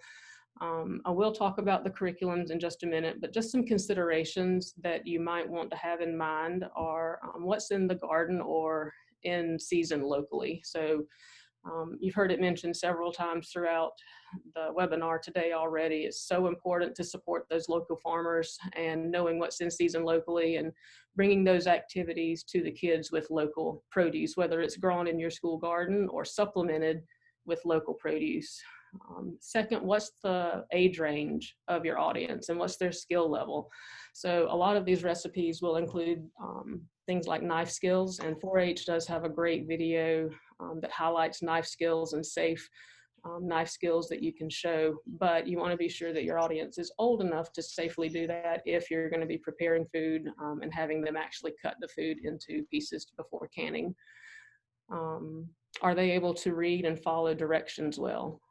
Is another thing. Some of these recipes can get pretty in-depth and the activities need to be followed in a very logical step-by-step method. So if your audience is not of that age, you might want to rearrange and find a different activity. And a biggie, I think, is will this be a standalone activity? So do we just have one afternoon to dedicate to this, or is it going to be something that we can have a series? Because you can build stair-step increments into these programs and start with things like basic knife skills and looking at equipment that you'll need, and then kind of build your way up to the end of a semester or the end of a series where you actually go in and can the food and everybody is comfortable with the equipment and the processes and it goes a lot smoother. And do you have enough assistance? Having a classroom full of kids or an after-school group is pretty intimidating when you've got this pretty big objective from taking fresh produce into a fully preserved product. So you want to make sure you have enough trained volunteers that are comfortable helping with the techniques and the processes that you'll be using. And sometimes that can be volunteers at your school. Sometimes your local extension agents can help with that. So don't be afraid to reach out. I'm in the upstate region. We have extension agents in the food systems and safety on the team across the state. So don't be afraid to reach out to those people. If you're interested in bringing this to a classroom, we can certainly help. So the two curriculums that I wanted to mention, and you got this in the email earlier today. The first one is the Put It Up curriculum. Let's see if I can get my video back up so I can see what I'm actually showing you here. So this is a free download, and you can click on that website. This takes you to the National Center for Home Food Preservation. It's housed at the University of Georgia. And just by entering a little information, they ask for your name, address, all of that general information, and then how you plan to use this curriculum, how many youth you plan to educate with it, some general questions like that. You can access all of that information through a free download. So that's a great resource. It really gives a lot of practical experience with science and math concepts, and it does help achieve state and national standards. It does align with those national standards. So that information is in that download as well. Also included in your email is a link to this paperback booklet called Preserve It and Serve It. And this is available on that same website, the National Center for Home Food Preservation, housed at the University of Georgia. And it's available for purchase for $10. That one also has some great activities and recipes that you can go through. They're outlined in order step by step. It's very easy to follow and would be easy to implement in a classroom. But what's neat about that one is it gives recipes to use with that product that you preserved at the end. So one of them in that book, I believe, is making and canning applesauce. So you would go through the process of actually making the applesauce stovetop, you can it, have it on your shelf, and then it gives 3 recipes to use that applesauce with. So you could make apple cinnammuffins, you can make apple flapjacks, and all of that's in there. So that's a really great way to kind of take it one step further, if you will. So those are 2 really great resources that are out there for you. And I'll show you a screenshot next from the Put It Up curriculum. And these are just 2 pages out of the boiling water canning section of that curriculum. And the reason I wanted to highlight these is because it's so much more than just a step-by-step recipe that you get with this. It really does make it easy. And if you start here on the left side of your page, it talks about pH. It gives you this great chart that outlines acid, borderline, and low acid foods, which we'll talk about that in a lot more detail in a minute, so I'm not going to spend a lot of time there, but it is included in your book as part of the curriculum, and then gives this great question and answer type box at the bottom where it outlines a food, gives that food's pH, and then ask the student whether that would be classified as an acid, low acid, or borderline food. So it gives them a little bit of Q&A after your lesson that's already developed there.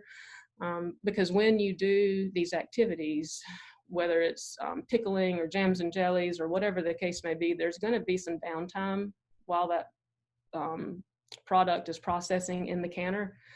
And you're looking at anywhere usually between 1.5 to 2.5 hours for these activities. And let's say you were processing tomatoes in the boiling water canner, then you would have those in the canner for 40 minutes. So you've got 40 minutes of time that you need to fill with something. And some of that can be cleanup time, but some of that can be some of these educational activities as well that are already outlined for you. On the page to the right there, that screenshot just gives you an anatomy of the boiling water canner.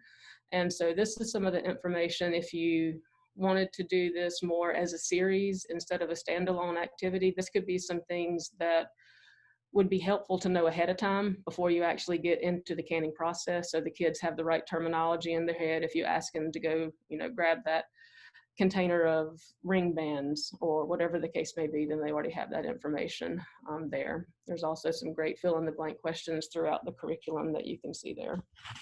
Other things that are helpful for downtime, for older students, you could do things like calculating the cost of your home preserved product versus a store-bought product, or you could do taste tests for any age group, really, something that you preserved in the classroom versus something you bought at the store, and try to taste the differences and see which they like better. So there's tons of opportunity there with these preserved products that you could, extrapolate and take a step further. All right, so now we're going to get into a little more of the meat and potatoes, I guess, of this presentation. And again, this is going to be very general over all of the food preservation methods, because there's just so much information. I had to actually go back and take some out when I practiced this presentation because it went so long. So I'm going to try to stay on time here.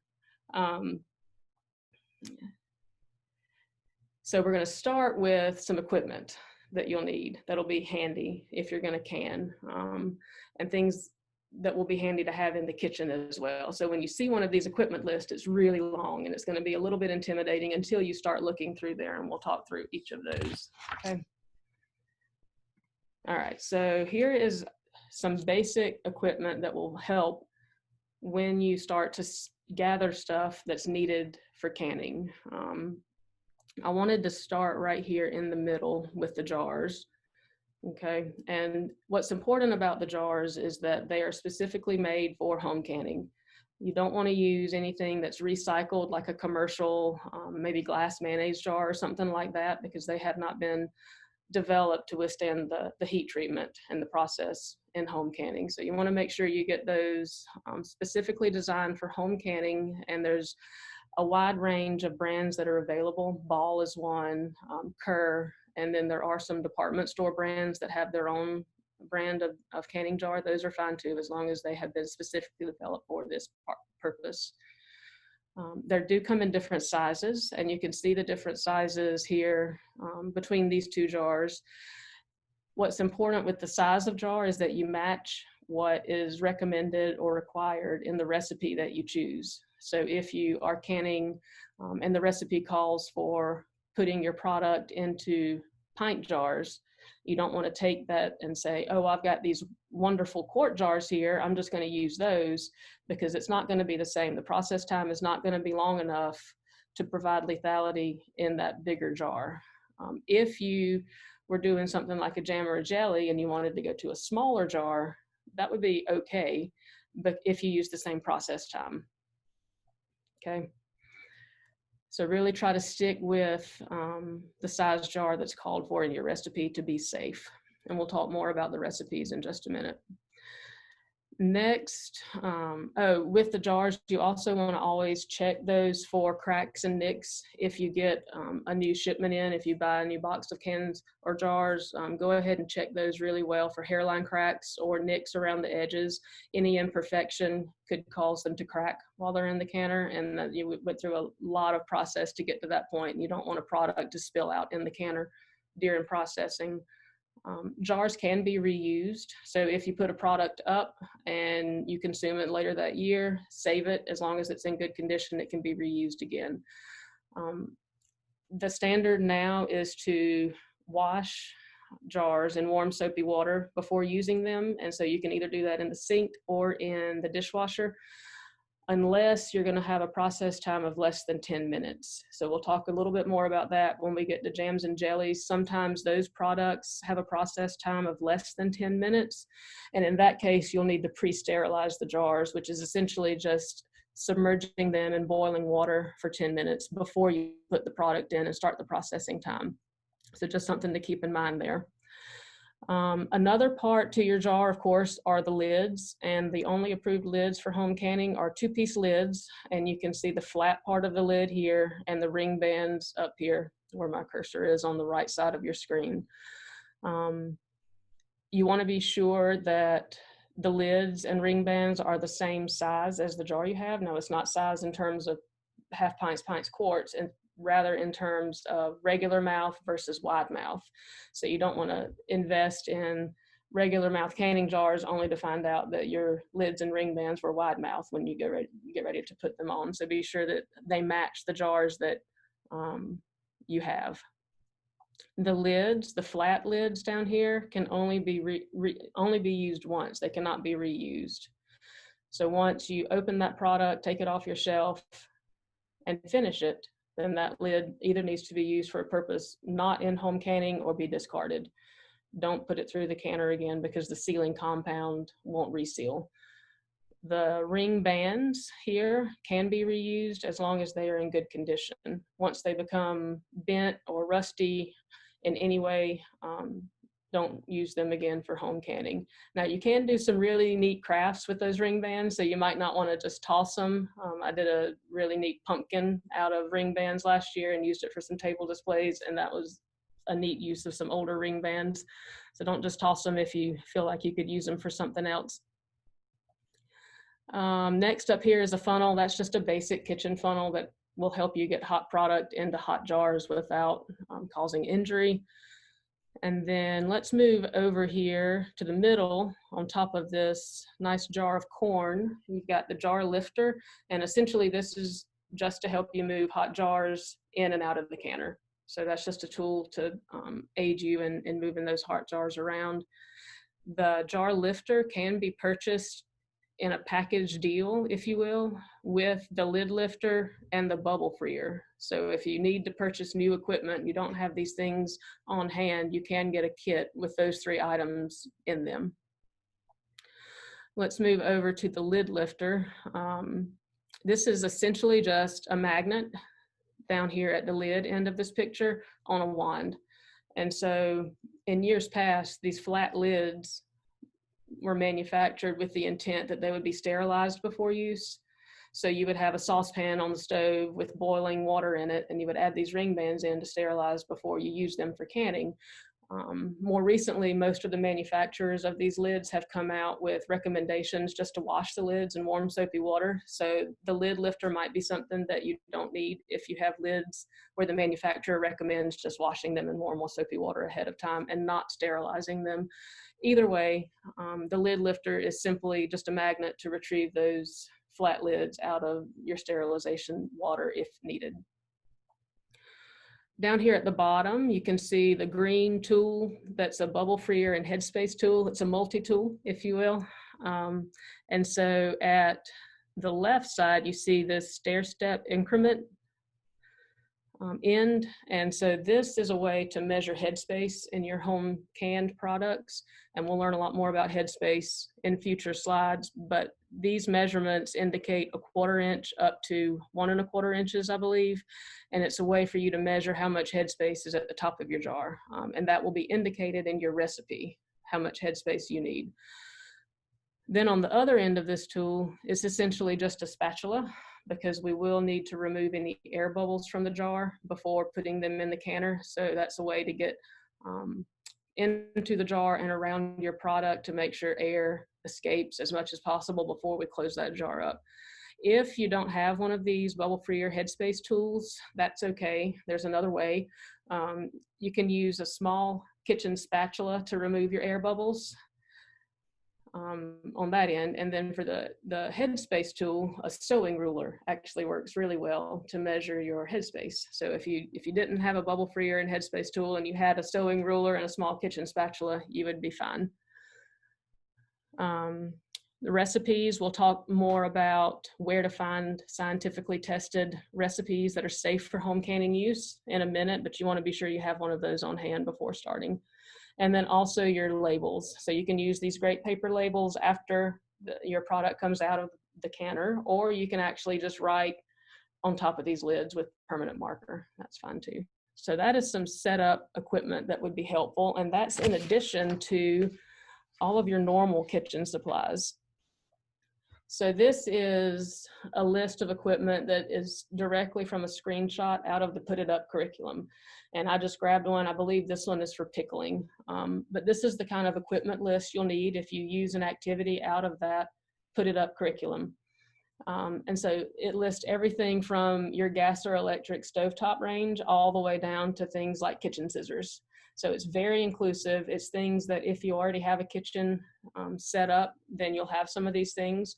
If it's something where you'll be purchasing equipment from scratch, it's stuff that you'll be able to reuse from class to class to class and not have to buy every single time. So I did want to mention that. All right. So we made it through our equipment, and we are going to start talking about what classifies a food as a high acid food versus a low acid food, and what that means in terms of how they need to be processed. So we're going to start here with high acid foods. And high acid foods, if you think about the pH scale, high acid foods are going to be those foods with a pH that's equal to or less than 4.6. So if you think about the pH scale, and I'm going to show you that great graph that we saw at the very beginning in a couple of slides, and we'll see it pictured that way. This is going to include all fruits except for figs, tomatoes, and melons. So if you think fruit, think high acid, and that means it could be processed in a boiling water canner. Okay, this also includes fermented foods like sauerkraut and pickles. And then we'll talk about acidified foods. And these are going to be foods that are borderline, like tomatoes, you'll see on the chart in just a minute, fall just above that 4.6 pH. And so those foods can be acidified to be safely processed in a boiling water canner. On the other end of the spectrum, we have low acid foods. And so these foods are those with a pH greater than 4.6. And these are going to be all of your vegetables except for rhubarb. We saw that on the high acid foods chart. This is going to include your meats, poultry, seafood, soups, and then anything that's mixed. So anything that's low acid plus high acid. So that could be something that's like your acidified tomatoes. If you add okra to those to canned tomatoes and okra, then that would then be considered a low acid food, and it must be processed in a pressure canner at that point.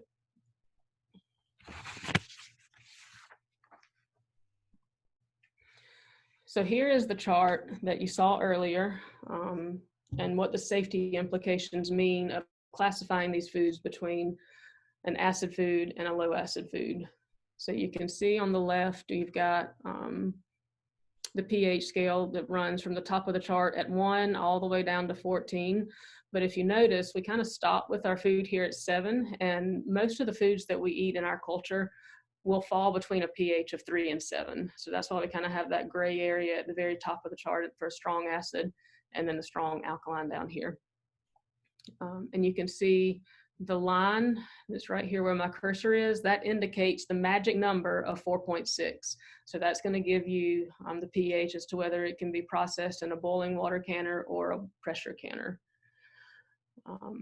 And you can see that tomatoes fall very close to this number right here.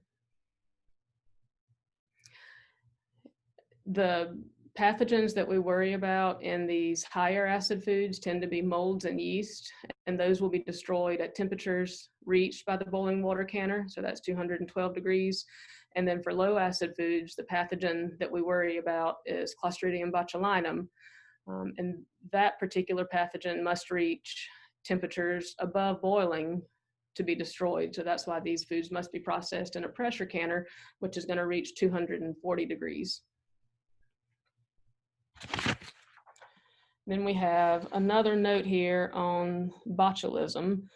So this is the pathogen of greatest concern in your home canned foods.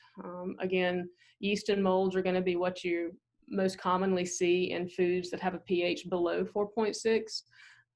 But if they're present, so if you have a jam or a jelly that has mold, that mold growth can raise the pH of an acid food and allow botulism to grow there. So be careful if you have jams or jellies with mold on them. It was once recommended just to scrape that top off and then the product would be safe, but that's not recommended anymore. If you notice mold or yeast on some of those high acid foods, it's recommended to discard that entire product at this time. So you have some notes here on botulism specifically. The spores need specific conditions to grow and produce the toxin, and those are listed here in the bullet points. So they need an oxygen-free environment. They need a low acid food, so that's that pH of 4.6 or greater. They need a temperature between 40 degrees Fahrenheit and 120 degrees Fahrenheit, and they need relatively high moisture. So if you think about the conditions that are happening inside a jar of home canned food, you've checked every box right there. That's why this is such a pathogen of concern with these home canned products. You want to be sure that you're following recipes approved and scientifically tested and exactly as written. All right, so we're going to move now into kind of a walkthrough from start to finish of the canning process. So we're going to start with the raw produce that has just come out of your garden or your farmer's market. And we're going to walk through some steps that are consistent no matter which food preservation method you're using. And then we'll kind of move into the specifics of each method itself. So when you're selecting your produce, you want to choose firm and ripe products. You don't want to get anything that's overripe, whether it's a fruit or a vegetable. Because you're starting with this product, you don't want to spend all of this time and effort going through these steps and then not have a good outcome. And so this is just a great way to start out on the right foot. All of your produce should be washed. We know that dirt contains a lot of microorganisms. Some of those we know are harmful, some of them are not, but it's a great practice and recommendation to wash all produce, even those that will be peeled. If you're peeling a piece of produce and that bacteria is on the surface, as soon as you cut through it with a knife, and that's going to take that bacteria to the center of your produce. So you want to wash these products under cool running water. You don't want to let them soak. Just rinse them under cool running water and you should be good to go.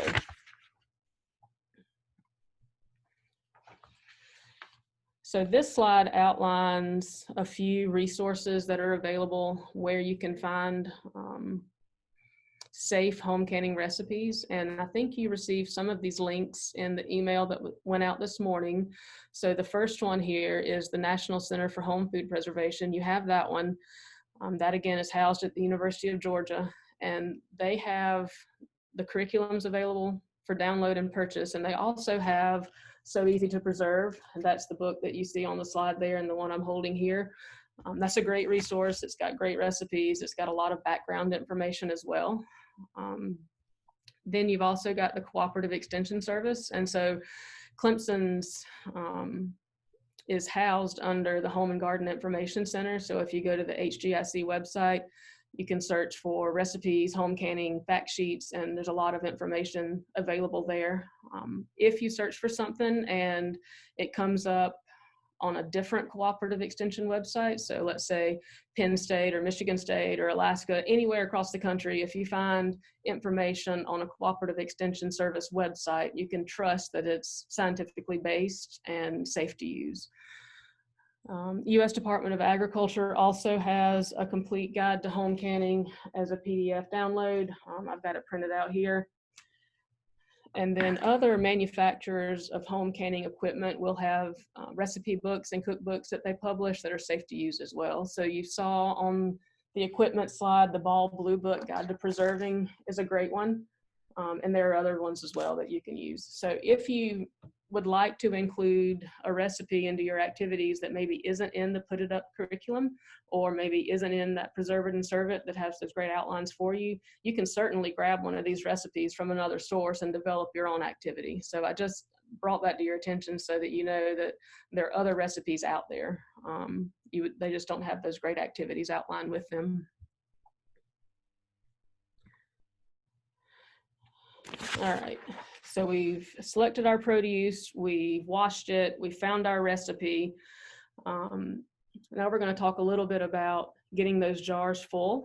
And so some products will be packed either raw or hot. And so we'll go through that in just a minute, the two different types of pack. And then you want to fill your jars. So they'll either be filled raw or hot. I'm going to give you a great drawing to outline that in just a minute. But you can see the funnel here in use. This is actually a peach jam that we did in a workshop last year, and it was cooking in this stock pot behind the funnel and jar here. So easy access is important, especially if you have a group of kids. And so this class was actually done in the Greenville Extension office, and we have a pretty nice kitchen space there. But some of the workshops that we do, we have no kitchen space. And so if you don't have a nice kitchen space available, don't feel like you can't do these activities. We have a lot of success setting up with electric burners and portable gas burners, as long as you have good table space and a way to set them up safely where they're not going to get bumped into and knocked over, then the sky's the limit. You can do these activities. So when you go to fill the jars, the funnel is absolutely helpful in getting that hot product into the jar. And then you want to measure the headspace, and I'll show you a picture of that in just a minute with that tool in use, and remove air bubbles. Now, once you measure the headspace and then remove air bubbles, sometimes that readjusts the product in the jar, and you might need to come back and measure the headspace again to make sure it didn't increase or decrease from where you wanted it. And then you can just grab a small spoon and either add or decrease as needed in your jar. After you get the jar to the correct level, then you want to take a clean paper towel and wipe the rim of the jar to remove any sticky sediment that might be there, because that can impede a good seal. So you don't want to go through all this process and forget to wipe the jars and then not have a good seal at the end. Lids should be adjusted to fingertip tight, and that is a very subjective term that we get a lot of discussion about in workshops. What does fingertip tight really mean? And so what I tell people is you put that flat lid on your jar and then your ring band, and you tighten it up to where you feel pressure, where it's tight, and then just a little turn further.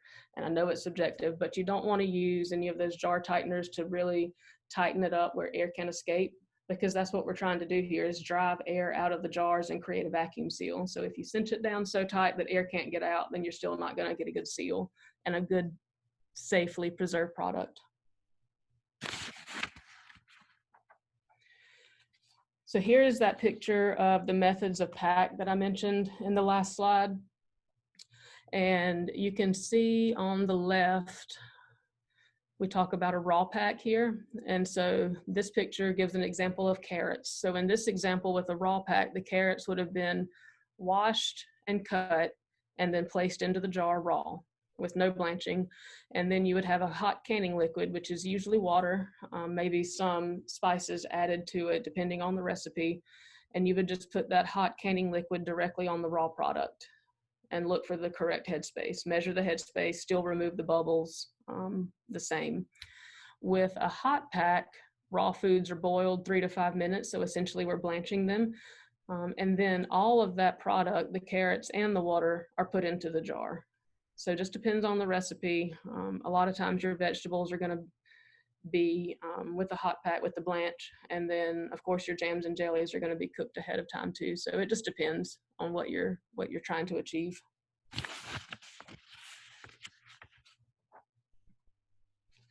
Here's the picture that shows us how to use that headspace tool. So this is the end of that tool that has the stair-step increment here. And you can see this is, again, our peach jam that's measured. And headspace is usually going to be anywhere from 1/4 inch for your jams and jellies. And that's what you see here at the very tip of this tool, the first increment, anywhere from there all the way up to 1 1/4 inch. And so 1/2 inch is usually going to be for your high acid foods, so your other fruit products. And then anywhere from 1 inch to 1 1/4 inch for your low acid foods.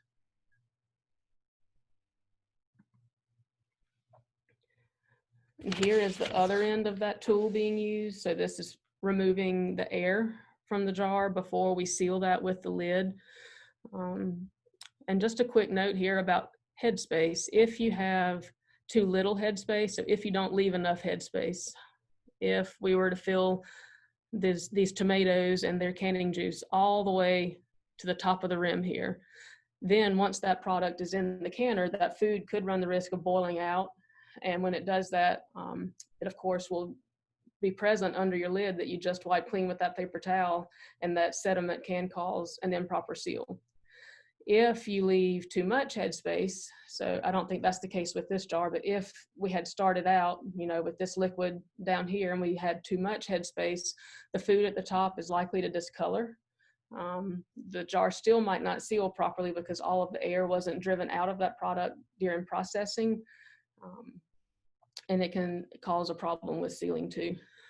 So I think probably what happened with this, these are cube pumpkins, I believe, was that the liquid escaped during the process time. I don't think this was a headspace issue. I think liquid probably escaped during that process time.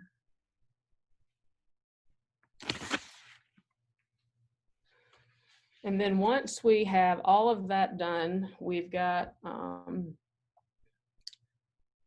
we've gone from washing the produce all the way through those steps. You've processed, you've done your blanching, you've prepared your jelly, you've prepared your brine for your pickles, whatever the case is. They've been in the canner, and the process time is going to be indicated in your recipe. So that could be anywhere from 5 minutes for a jam or a jelly, up to maybe 40 minutes for tomatoes, or maybe even longer for a low acid food. After they come out of the canner, it's important to check for seals. Once they come out of the canner, you want to put them on a flat surface that's not cold. So it can either be a cutting board or a folded towel, away from drafts, and they need to be in that location without being moved for 12 to 24 hours. So whenever you take them out of the canner, have a plan where they can be for 12 to 24 hours. And sometimes that's hard when you think about being in a classroom. It's hard for us when we do workshops sometimes to be able to have a spot to leave them for that length of time. If you move them, so a lot of people want to take their product home with them after a workshop. If you do that, just put that product in the refrigerator. Don't leave it on the shelf. It's not shelf stable at that point, and use it first. Same thing if you have a jar that doesn't seal properly, put it in the refrigerator and use it first. To check for seals, this has a video that goes with it. One way you can kind of hear the vacuum seal forming with these jars, you can hear the lids pop, and on this video it's pretty soon, it's like the first second or two. So when I turn it on, listen, and if you turn the volume up on your computer, you can hear it. I'll play it again if you miss it. Did y'all hear that? I'll stop it again and go one more time. So that's one way that you can hear the seals forming on your jars when they come out of the canner. You can also take your finger after that 12 to 24-hour period where they've been stationary on the counter and the seal should have formed. Sometimes you don't hear that pop, and that's okay. just take your finger and press the center of the lid, and you should not feel any movement. That lid should be concave, and the button in the middle shouldn't move at all. And that indicates a good seal. At that point, after they've been sitting for 12 to 24 hours, you can remove the ring band, and that's actually recommended. Go ahead and remove that ring band, store it for later use if it's still in good condition, and wipe the edge of the jar clean with a damp dish towel, and then it'll be ready for storing. If you didn't label your lid ahead of time with the permanent marker, then now is the time to go ahead and put that paper label on the outside, what it is, what the date was that you processed it. Home canned products will be at their best quality for the first year. Not to say that they're not safe after that, but your quality is probably going to degrade at that point. And they should be stored in a cool, dark area.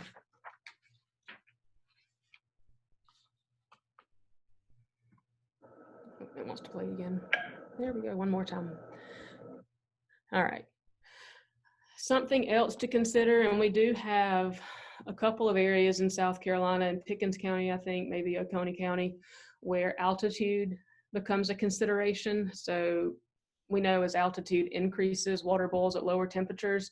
So if you think you're at an altitude of over 1,000 feet sea level, then you need to really check and make sure what altitude you're truly sitting in, because adjustments need to be made with your process time if you're over 1,000 feet sea level. So there's a website, I believe it's through the National Geological Group, that can help with that. And if you think you're above that 1,000-foot sea level, we can help you determine where you are too.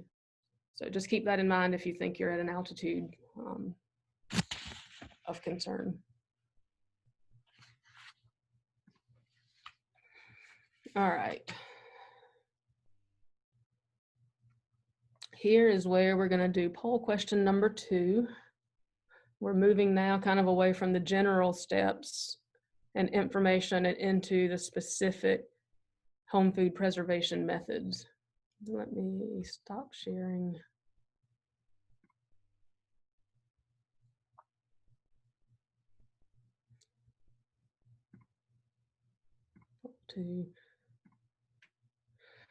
Can everybody see that poll question?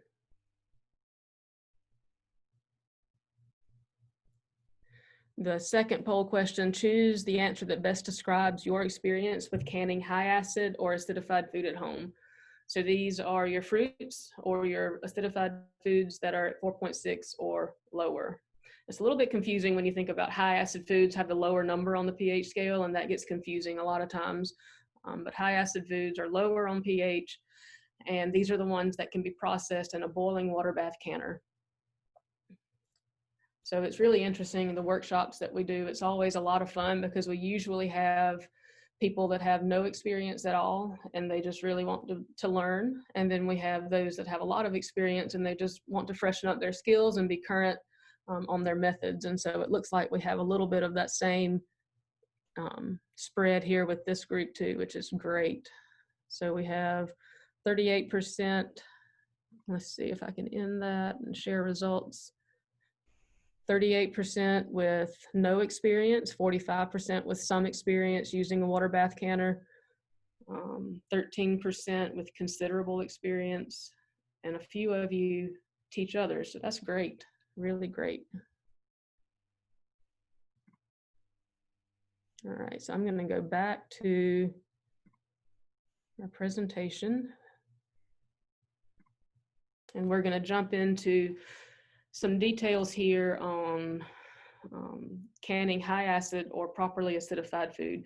And what we're going to find here is that there are 2 acceptable methods to get this done. So we're going to talk first about the water bath canner. And you've probably already noticed that I use the terms water bath canning and boiling water bath canning kind of interchangeably. Water bath canning is kind of the traditional way of saying it, but I went to a training last year down at UGA with Elizabeth Andrus, and she used boiling water bath canning, so that's kind of instilled in my head. So sometimes it is interchangeable for me, but it means the same thing. the terms that you don't want to interchange with those are things like open kettle canning or oven canning or microwave canning or some of those older methods that aren't considered safe for home canning. Immersion canning is not safe for home food preservation. So as long as you stick with that boiling water canning or water bath canning, you're fine. So essentially what we have here is a deep stock pot that will be your boiling water bath canner with a lid. And one of the important pieces of this is that it has a rack in the bottom of it. So you can find these water bath canners at a lot of different places, department stores, home goods stores, hardware stores. You can find them online as well. And you can spend anywhere from $25 all the way up to and in excess of $100. So they're out there in pretty inexpensive models, and they're relatively easy to use. So if you're a beginner canner and want to get started with something food preservation wise in your classroom, this is where I would recommend starting. Essentially, it's just a big stock pot with a lid with a rack. Okay, and what's important is that the jar does not sit on the bottom of the canner, so that's where the rack is important, and it's also big enough to allow 1 to 2 inches of water to cover the top of the jar, and also have 1 to 2 inches of airspace above that water, between the water and the lid, for airspace. And that's going to be because we're bringing this water to a very brisk boil. And if you don't have that room for airspace at the top, then all of that boiling water is going to seep out under your lid and make a huge mess and not be successful. So if you have one of these big canners and maybe the rack has been misplaced, you can purchase those separately. I saw some the other day at the Ace Hardware here in town, so they're pretty easy to come by if you need just the rack. What you don't want to do, and some people ask from time to time, can I put a towel in the bottom of that canner to keep the jar from sitting on the bottom? And that's not a good method, because what we're essentially trying to do is get water on every side, top and bottom of these jars for correct processing. So be sure you have some sort of rack that can sit in the bottom of your pot.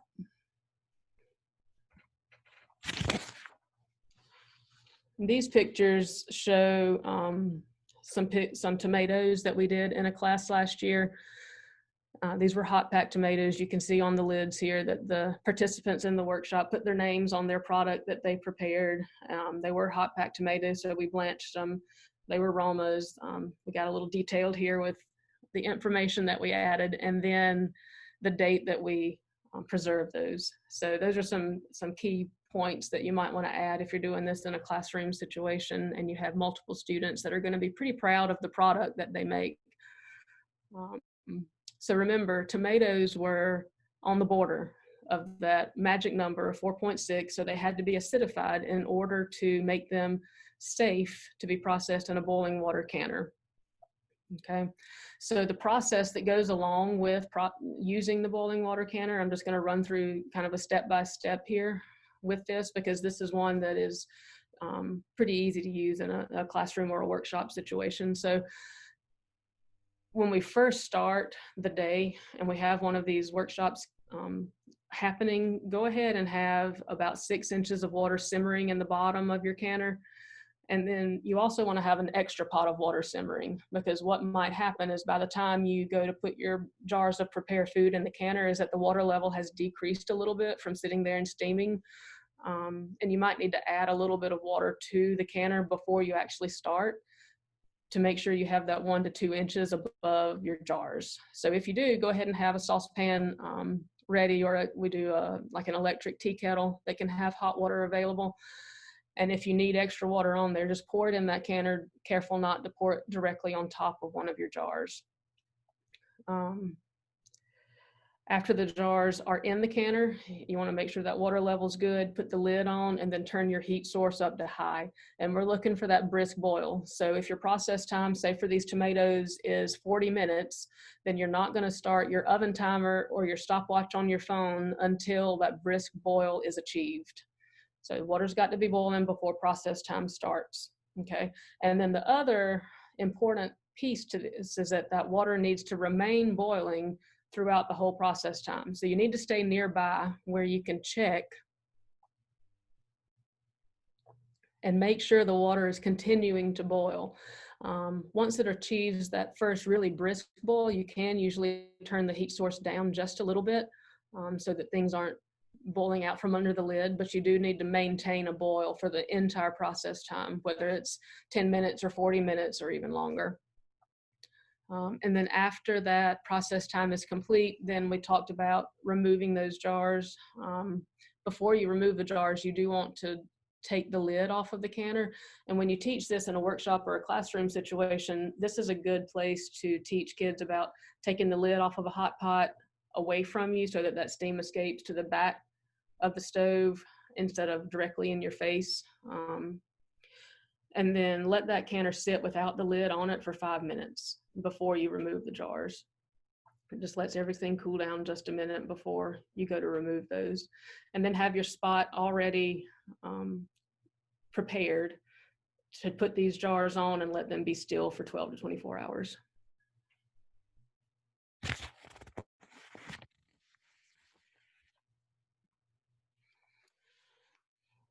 Now, another method that is safe to use for your acid foods, those that have a pH of 4.6 or less, is a steam canner, okay? And this is essentially, and we've got a lot of great information on when the steam canner was approved and all of that, but I didn't include it here just for time's sake. So if this is one that you want more information on because it is fairly new to be used in a home food preservation way, then we can get that to you for sure. But essentially this is a shallow pot. So you can see here in the first picture on the right with a deep lid. So all of this is lid space. Okay, and the steam is what's going to provide the thermal treatment during this canning process. There are some advantages to this. It's going to take less water, obviously, because this is all that it's going to be able to hold. And that in turn is going to mean that it takes less time to bring that water up to process temperatures. So whereas with the boiling water canner, you had 6 inches of water in that canner to start with, and probably more than that by the time you cover those jars, you're looking at a pretty long time before you actually start the process time. So yes, it might be 40 minutes for your tomatoes, but you also might be looking at another 15 minutes just to get that water temperature up to boiling. The steam canner, of course, is going to use less energy because of that faster time to reach process temperatures. So again, this can only be used with naturally acid and properly acidified foods.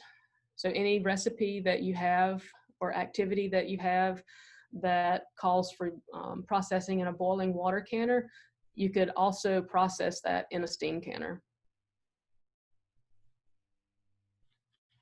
Something you do want to consider with this though is if your recipe has a process time greater than 45 minutes, you probably shouldn't use the steam canner because it only has so much water in the bottom, and that water runs the risk of running dry after 45 minutes. So if you have a longer process time, this might not be a good option for you.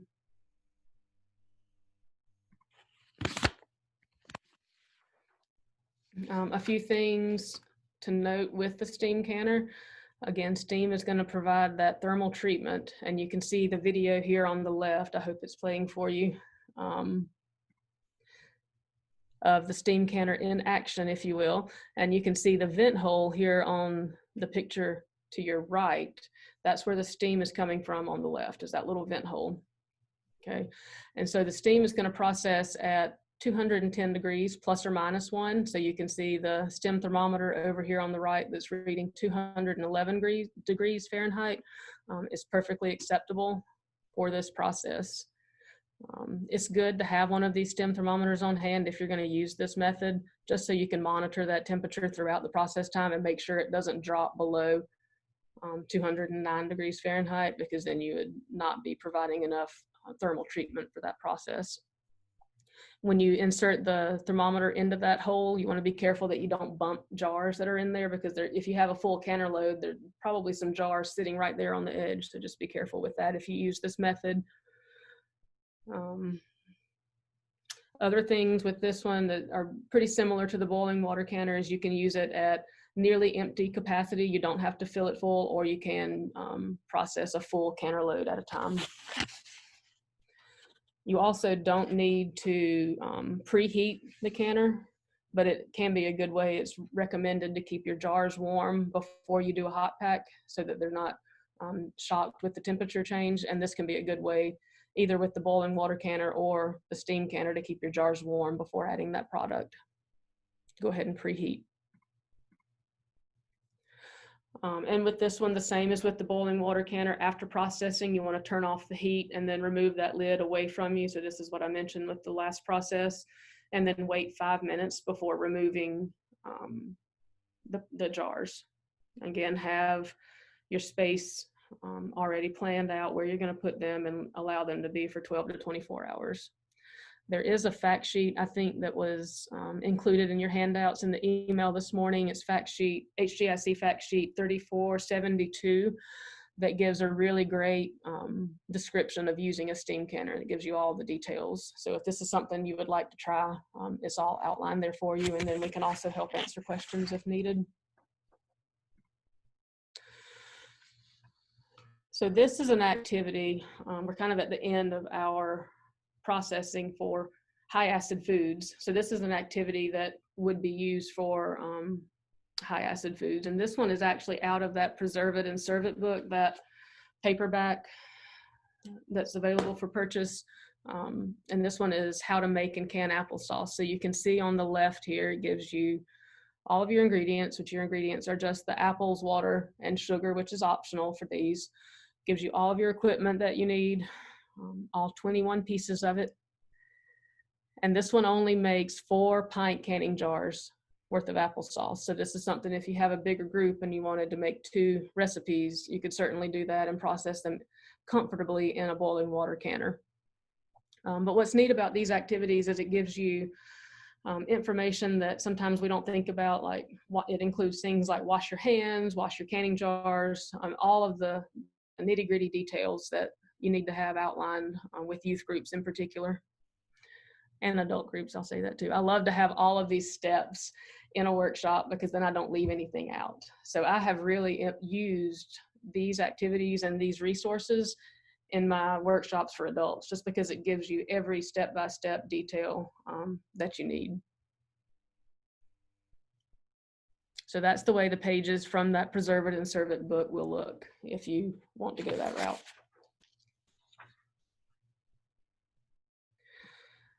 Next, we have some information on canning low acid food, and I did not include a full section on this.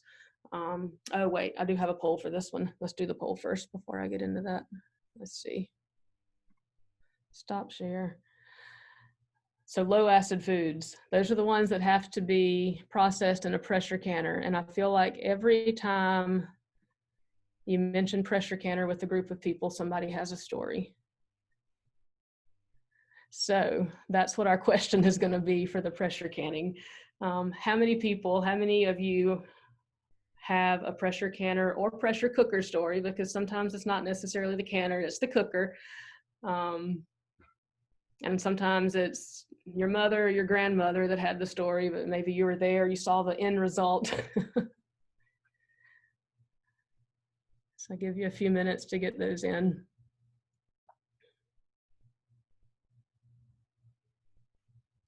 Uh-oh, it looks like the 2 poll questions are the same.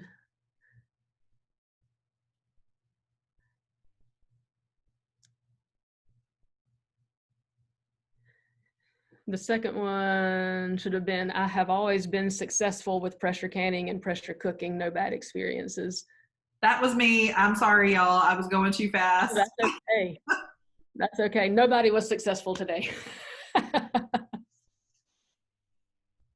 That's okay. There has to be a little something wrong so we have something to compare it on. It's all good. It's all good.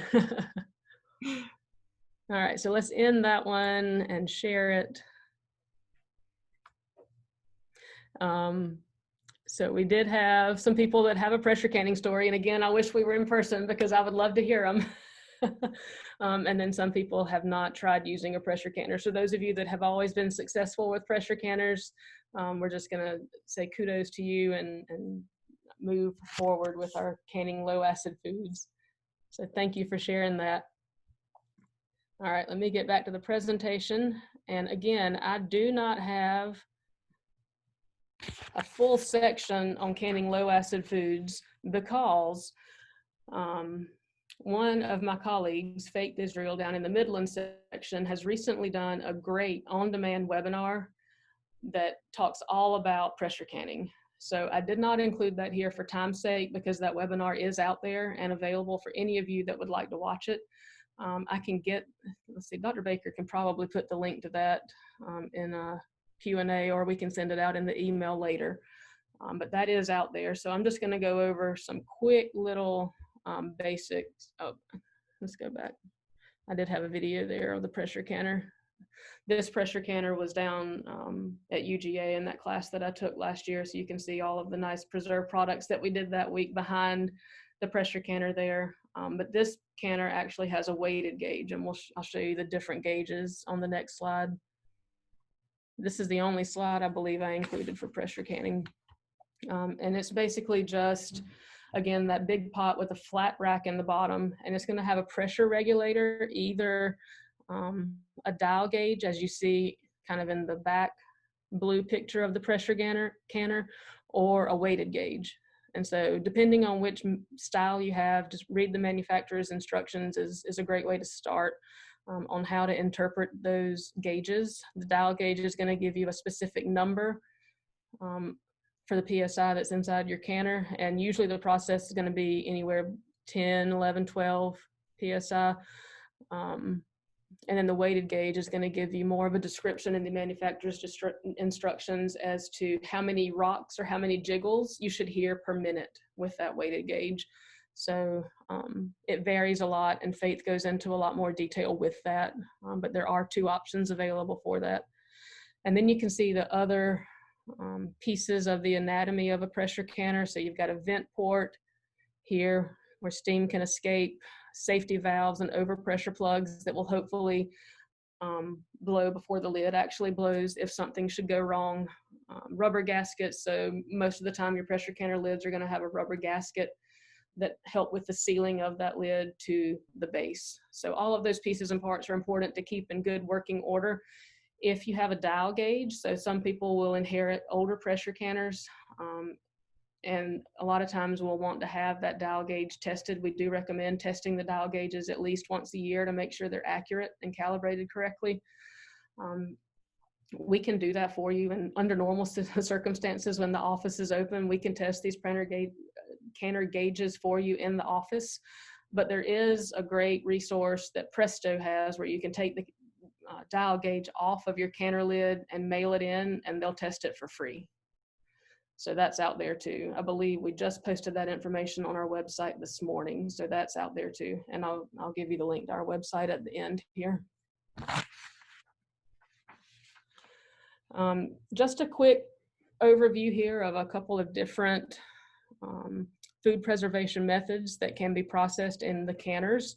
So a few notes here on pickling. I do have a poll question. Let's see.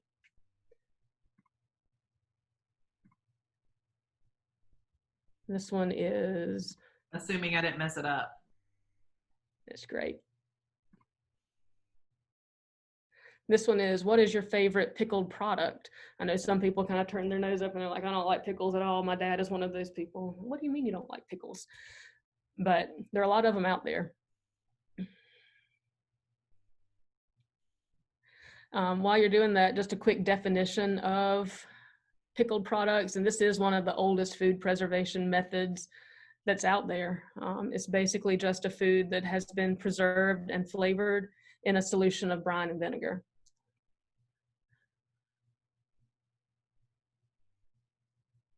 Oh, I see a comment down there. I can see the chat box now that I'm not sharing my screen. Some pickled shrimp. That's great.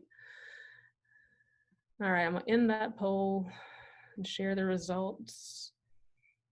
So we have dill pickles coming in at number 1. Then looks like pickled okra, relishes, other vegetables, green beans, tomatoes, pearl onions. We did some pickled squash in a workshop last year that turned out really good, zucchini squash.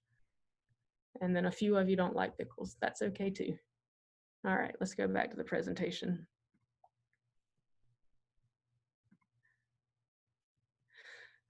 So these are going to, of course, add a lot of variety to meals and snacks. And these are great for kids because a lot of kids do like pickles. My son loves them when he gets them in his lunchbox.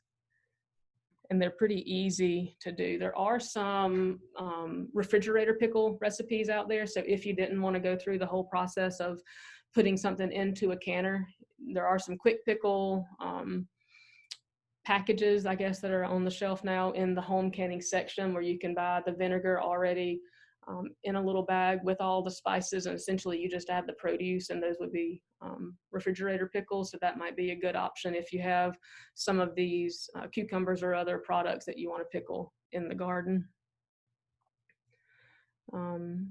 So this is just a quick outline here of pickled products, and I'm not going to spend a lot of time here. I know we're getting kind of down to the end here. But you have your fermented products, which has a long curing process that's usually around 3 weeks or so. And then you've got your fresh pack or quick process pickles. And those are not to be confused with the refrigerator pickles, because these fresh pack pickles do still need to be processed in the boiling water bath canner for the most part, unless you have a specific recipe that's calling them the fresh pack pickles that are refrigerator pickles. You can do fruit pickles and then also the relishes, as we saw in the poll. So I wanted to include this picture. This is actually a table that we set up for a workshop last year in Oconee County. And these are those summer zucchini squash that we did. And so this is a basic list, I guess, of ingredients that we use for this workshop. And if you're going to use cucumbers, there's a couple of notes here about pickling cucumbers. It's recommended to use that pickling variety of cucumbers. You don't want to use a waxed cucumber because the brine has trouble penetrating that wax. You also don't want to use burpless cucumber. They tend to be mushy and have a mushy texture over time. If you're going to pickle cucumbers, just a couple of notes there. So you can see here we used a white vinegar, some garlic cloves, pickling salt we'll talk about in detail in just a minute.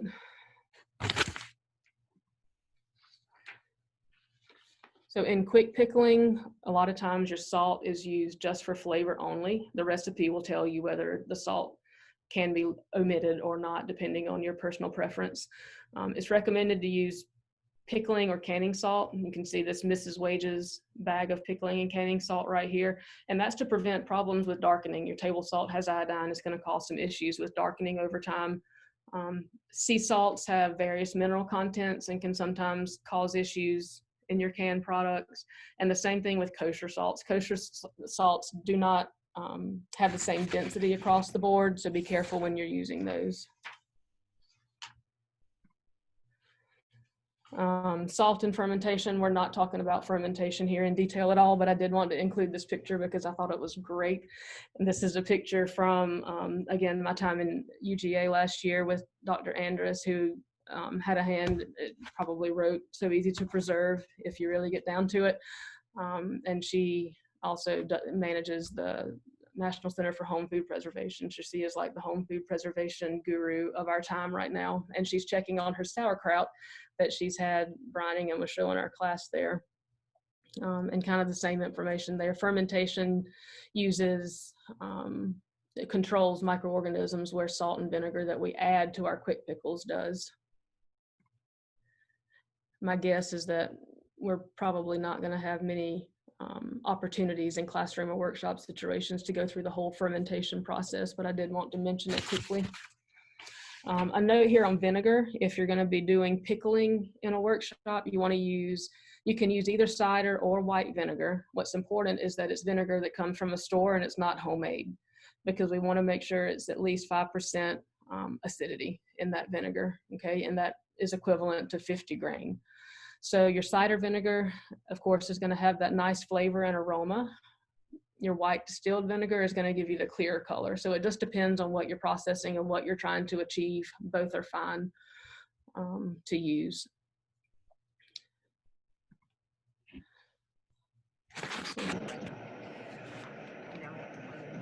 Other ingredients that Another way to forgot to retire. have volume with it. Other ingredients are sugar. If it's called for in the recipe, you can use either the just regular white granulated sugar, or you can use brown sugar if it's called for. Spices, it's usually best to use fresh whole spices. Ground spices are going to cause some discoloration in your product. You can tie them up in a bag, so you've got some options there. A note here on firming agents. I've gotten several questions this year already about firming agents in pickled products, and I imagine they've come into HGIC as well. Normally, if you have good quality ingredients, firming agents aren't needed, so they're not a requirement in your pickles. Lime is one that people use or have used, but it's one that does have some safety implications, and if it's not used correctly, it can actually alter the pH of the end product and cause some safety concerns. So if you're going to use lime or have used lime in the past and want to continue to use lime, be sure you read the current suggested practices for that. Alum can increase firmness of fermented pickles, but it's not recommended in quick process pickles. Just wanted to put that in here. And then pickle crisp are the two products that you see over here, one by Mrs. Wages and one put out by Ball. And those are just simply added to your jar, and they can increase crispness in some cases. So if you're going to go with something that's easy to do with a classroom situation and you think you need to add a product for extra crispness in your pickles, then one of these products would probably be your safest option. All right, and here we have the end of our pickling section, and this is again a screenshot out of the Put It Up curriculum. So this one talks about preparing the cucumbers and brine, if you look on the left over here, and it does highlight demonstrating knife skills and how to safely achieve that.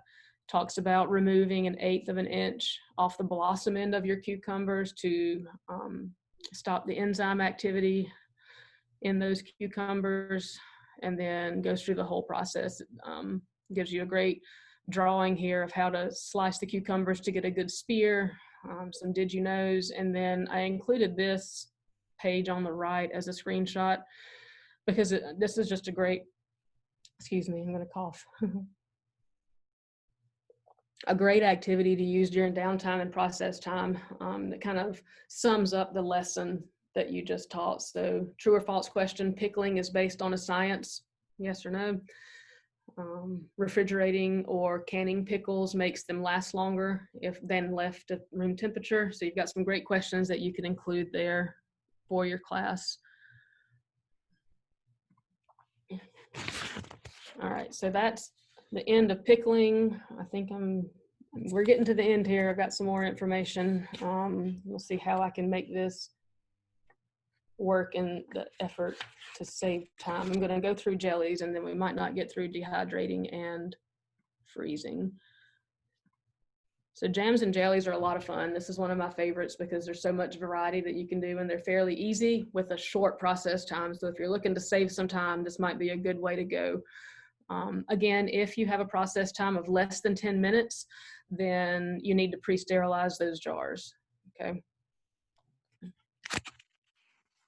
There are also the activity that I included with this one at the end. There are also some freezer jams that are great to do in a classroom situation that don't require any of the stovetop cooking or canning. So if you're trying to do something that's a little bit safer for younger audiences, might be a good way to go with a freezer jam. 3 basic ingredients for your jams and jellies, fruit, sugar, and pectin, and we'll just touch on each of those briefly. The fruit, of course, is going to give you that great flavor and color for your product, and it will provide part of the pectin and the acid needed to form a good gel in your jam or jelly.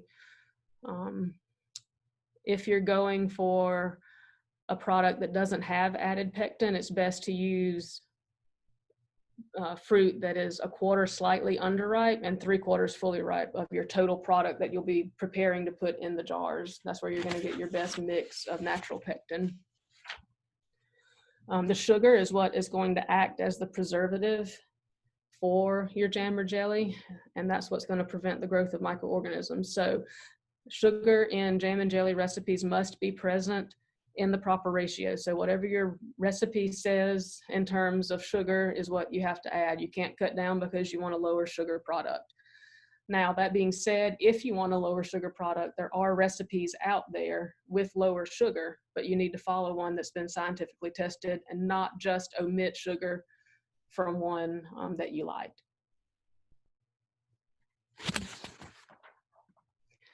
Pectin. So what is pectin? Pectin is the ingredient that forms the gel in your jam or jelly. It is naturally occurring in fruit, but it does vary with the type of fruit that it is and the maturity of that fruit. So if you want kind of a foolproof jam or jelly, there are commercial pectins that you can add to your product as it's cooking that will help ensure a better gel. It does come in powdered and liquid forms, and those two forms are not interchangeable. So if you have a recipe that calls for liquid pectin, only use liquid pectin, and vice versa with the powdered. Don't interchange those from recipe to recipe. And again, down here at the bottom, less sugar, no sugar, and freezer pectins are out there. So if you're choosing one of those recipes, match the pectin to the recipe that you're using. I'm gonna skip over that one for this time. There are some neat tests that you can do with jams or jellies to fill some of those gaps in time, although these do normally have shorter process times. Testing for doneness, you've got 3 options that you can do in the classroom that are a lot of fun. We do these in some jam and jelly workshops that people like to learn about. I'm not going to spend time talking through those there. And then this is a great, I believe, I don't remember if this one was straight blueberry jam or a blueberry lime jam. If you invest in that Ball Blue Book Guide to Preserving, there's a really nice blueberry lime jam in that one. And I can't remember which one this one was, but it's great. And here's that activity that I mentioned that is a freezer jam, a strawberry freezer jam that's outlined. This is in the Put It Up curriculum, that download. And then it's got some things that you can experiment with over here. If you want to take it a step further, you can use the jam for topping on yogurt, ice cream, angel food cake, all kinds of fun things that you can do with your class. You could compare it to a store-bought jam to see which flavor they preferred. A lot of stuff you could do. All right, Amy, I'm out of time. It's 1:45.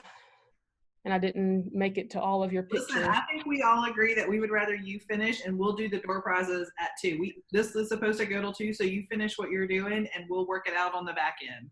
And if anybody has to go, you know, we'll if you want a door prize, we'll follow up. So keep going. It's awesome. These last 2 sections are a little bit shorter anyway, because I knew I was going to be getting short on time, so I kind of shortened everything as I went along. But so just a few notes here on the principles of dehydrating. This is a really good food preservation method. It's simple, it's easy. It doesn't require the boiling water and all of those things that might be considered hazards for younger groups, but it does take some extra time. It takes a longer time. So essentially what we're doing is going to remove moisture to a point that's going to prevent bacterial growth and then spoilage. But you do have to consider time and temperature conditions to keep food safe, because we don't want to make an unsafe end product. And the 2 things that you really need to control are that time, the temperature, and air circulation. So the optimal temperature for dehydrating is 140 degrees Fahrenheit. So if you purchase a commercial dehydrator, that's probably the temperature that you're going to see most often on those units. There are 2 acceptable methods for drying food at home or in the classroom. And the first of those is oven drying. And you can see the picture over on the right side of the screen that talks about that optimal 140 degrees Fahrenheit. Most foods are going to be suitable for drying them in the oven, but this is going to take a lot of energy. It's going to take a long time. It's going to take usually twice as long than putting food in the dehydrator. You've got to take them out and rotate them. It's going to tie up your oven, obviously. And then to get that air circulation, you're going to have, if you don't have an oven with a fan in it, which some models do have, but if you don't have one, then you're going to have to prop that door open 2 to 6 inches. and place a fan close by to improve air circulation while that food is drying. So that, if you think about in a home situation with young kids or in a class situation with kids moving around, might not be a good safe option, but it is one that's out there if you want to try it. The better option is going to be one of the commercial home drying units, and they come in two different styles that you see here. The one on the left is a horizontal airflow unit, and this is going to be kind of the shape of a box, and it's going to have these trays that slide in and out. It's going to be limited on the number of trays that you can use. What comes with it is what it's going to have. The unit on the right is a vertical airflow unit, and this one is a little bit more flexible. You can usually add trays to these units, so it comes with the specified number. I can't remember how many they come with, but you can usually buy extra trays if you needed to dry additional food than what you had room for. Something about these vertical airflow units is the motor is going to be, my cursor to move, this unit that's shown in the picture here, the motor is at the bottom, and that's where your fan is going to force air up through your product. They do make these vertical airflow units where that fan unit is on the top. And if you think about little pieces and chunks of food that might fall off and through the trays, the top unit might be more beneficial, especially if you've got kids moving around and bumping trays and maybe pieces falling down, because it's not going to fall into that fan and motor unit as often. The horizontal airflow unit over here will have the motor and fan in the back and pushing air forward. If you're worried about the flavors of foods mixing, so if you have different products in the dehydrator and you're worried about those flavors mixing, then the horizontal airflow is usually better because it's pushing that air from back to front instead of top to bottom or bottom to top through all of the different layers over here. And this is just a nice picture of some apples that are in the dehydrator. I didn't mean to switch that so fast. Apples that are in the dehydrator. Something about food that you're going to have from these home units is it's never going to be as crisp and pretty as the store-bought dried food. So if you come out with a product and you've checked the moisture level, really it's just, taking your finger, pressing the center of your dried food, making sure it doesn't leave an indentation and a fingerprint, or you can take like these apple slices and fold them. If you don't have any moisture that comes out, then it's essentially dry. With the fruits, we're aiming at about 20% moisture after they come out of the dehydrator, then it's okay. But they're never going to be like those store-bought crisp banana chips coming out of these units. So just be aware of that if you try it for the first time. And this is an activity that is for fruit leathers. So if you look over here, you need 2 cups of apples, peaches, pears, pineapples, your fruit of choice. And then we're actually going to make fruit roll-ups with this activity. It's a lot of fun. Amy actually did this one in preparation for this talk, and we have some great pictures coming up. Normally, these dehydrated products are going to take anywhere from 6 to 8 hours, sometimes longer. So if you have a full day that you can dedicate to this, get started, put it in first thing in the morning, and you have kind of a long day at an event or something, it might be conducive to that. You can, with some products, turn the dehydrator off at night and then restart it in the morning. That will slow down the overall drying time if you choose to do that. So here are the pictures that kind of go with that fruit drying or fruit leather activity that you just saw. We have strawberries in use here. And one quick note about strawberries, whether you're using them for a fruit leather recipe or for a jam or jelly recipe, whatever you're using them for, if you don't want paring knives in the hands of all of your children, this is a great way to pop the cores and stems out of those strawberries using a straw. And then you can see them going into the blender. So we don't really have any added ingredients here. So it's a great natural leather that we're going to make. And then out of the blender, you can see them going onto the dehydrator trays. And they do sell solid trays that will go on these dehydrator trays. If you misplace it or you don't have one, then you can use saran wrap, and that is perfectly acceptable for doing that in the dehydrator. And then you would just pop it in, give it that 6 to 8 hours, whatever the recipe calls for, check it incrementally to make sure it's, you know, on the right track. And then you come out with this lovely fruit leather that can be rolled up in saran wrap, carried with you on a school lunch, or whatever the case you needed it to be.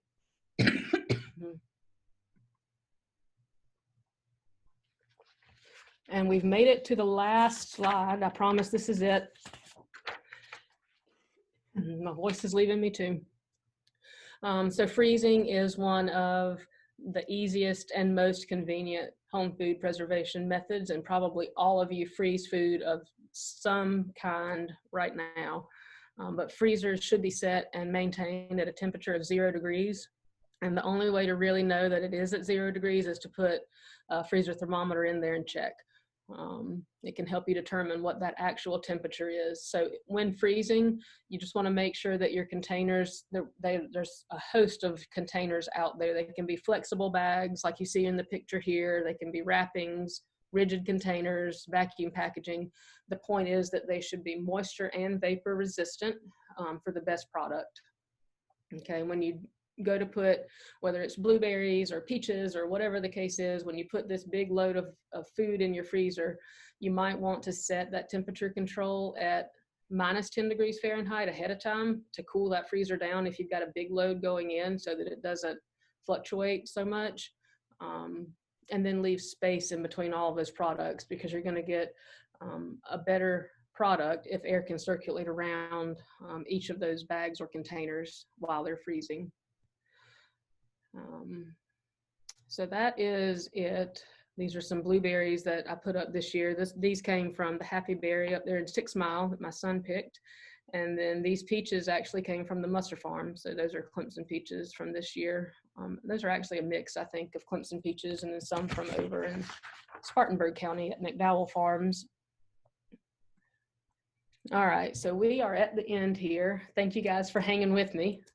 And I did want to highlight 2 websites that we have with our food systems and safety team. So this top one here, if you go to www.clemson.edu/food, that will take you to our home food systems and safety page.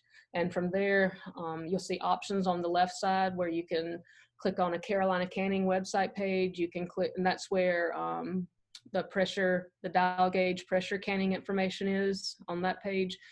There's also Food to Market and all of the other great programs that we offer across the state. And then we also have a Carolina Canning Facebook page. If you're on Facebook, you want to like Carolina Canning page, that's where we advertise a lot of the workshops that we'll have coming up.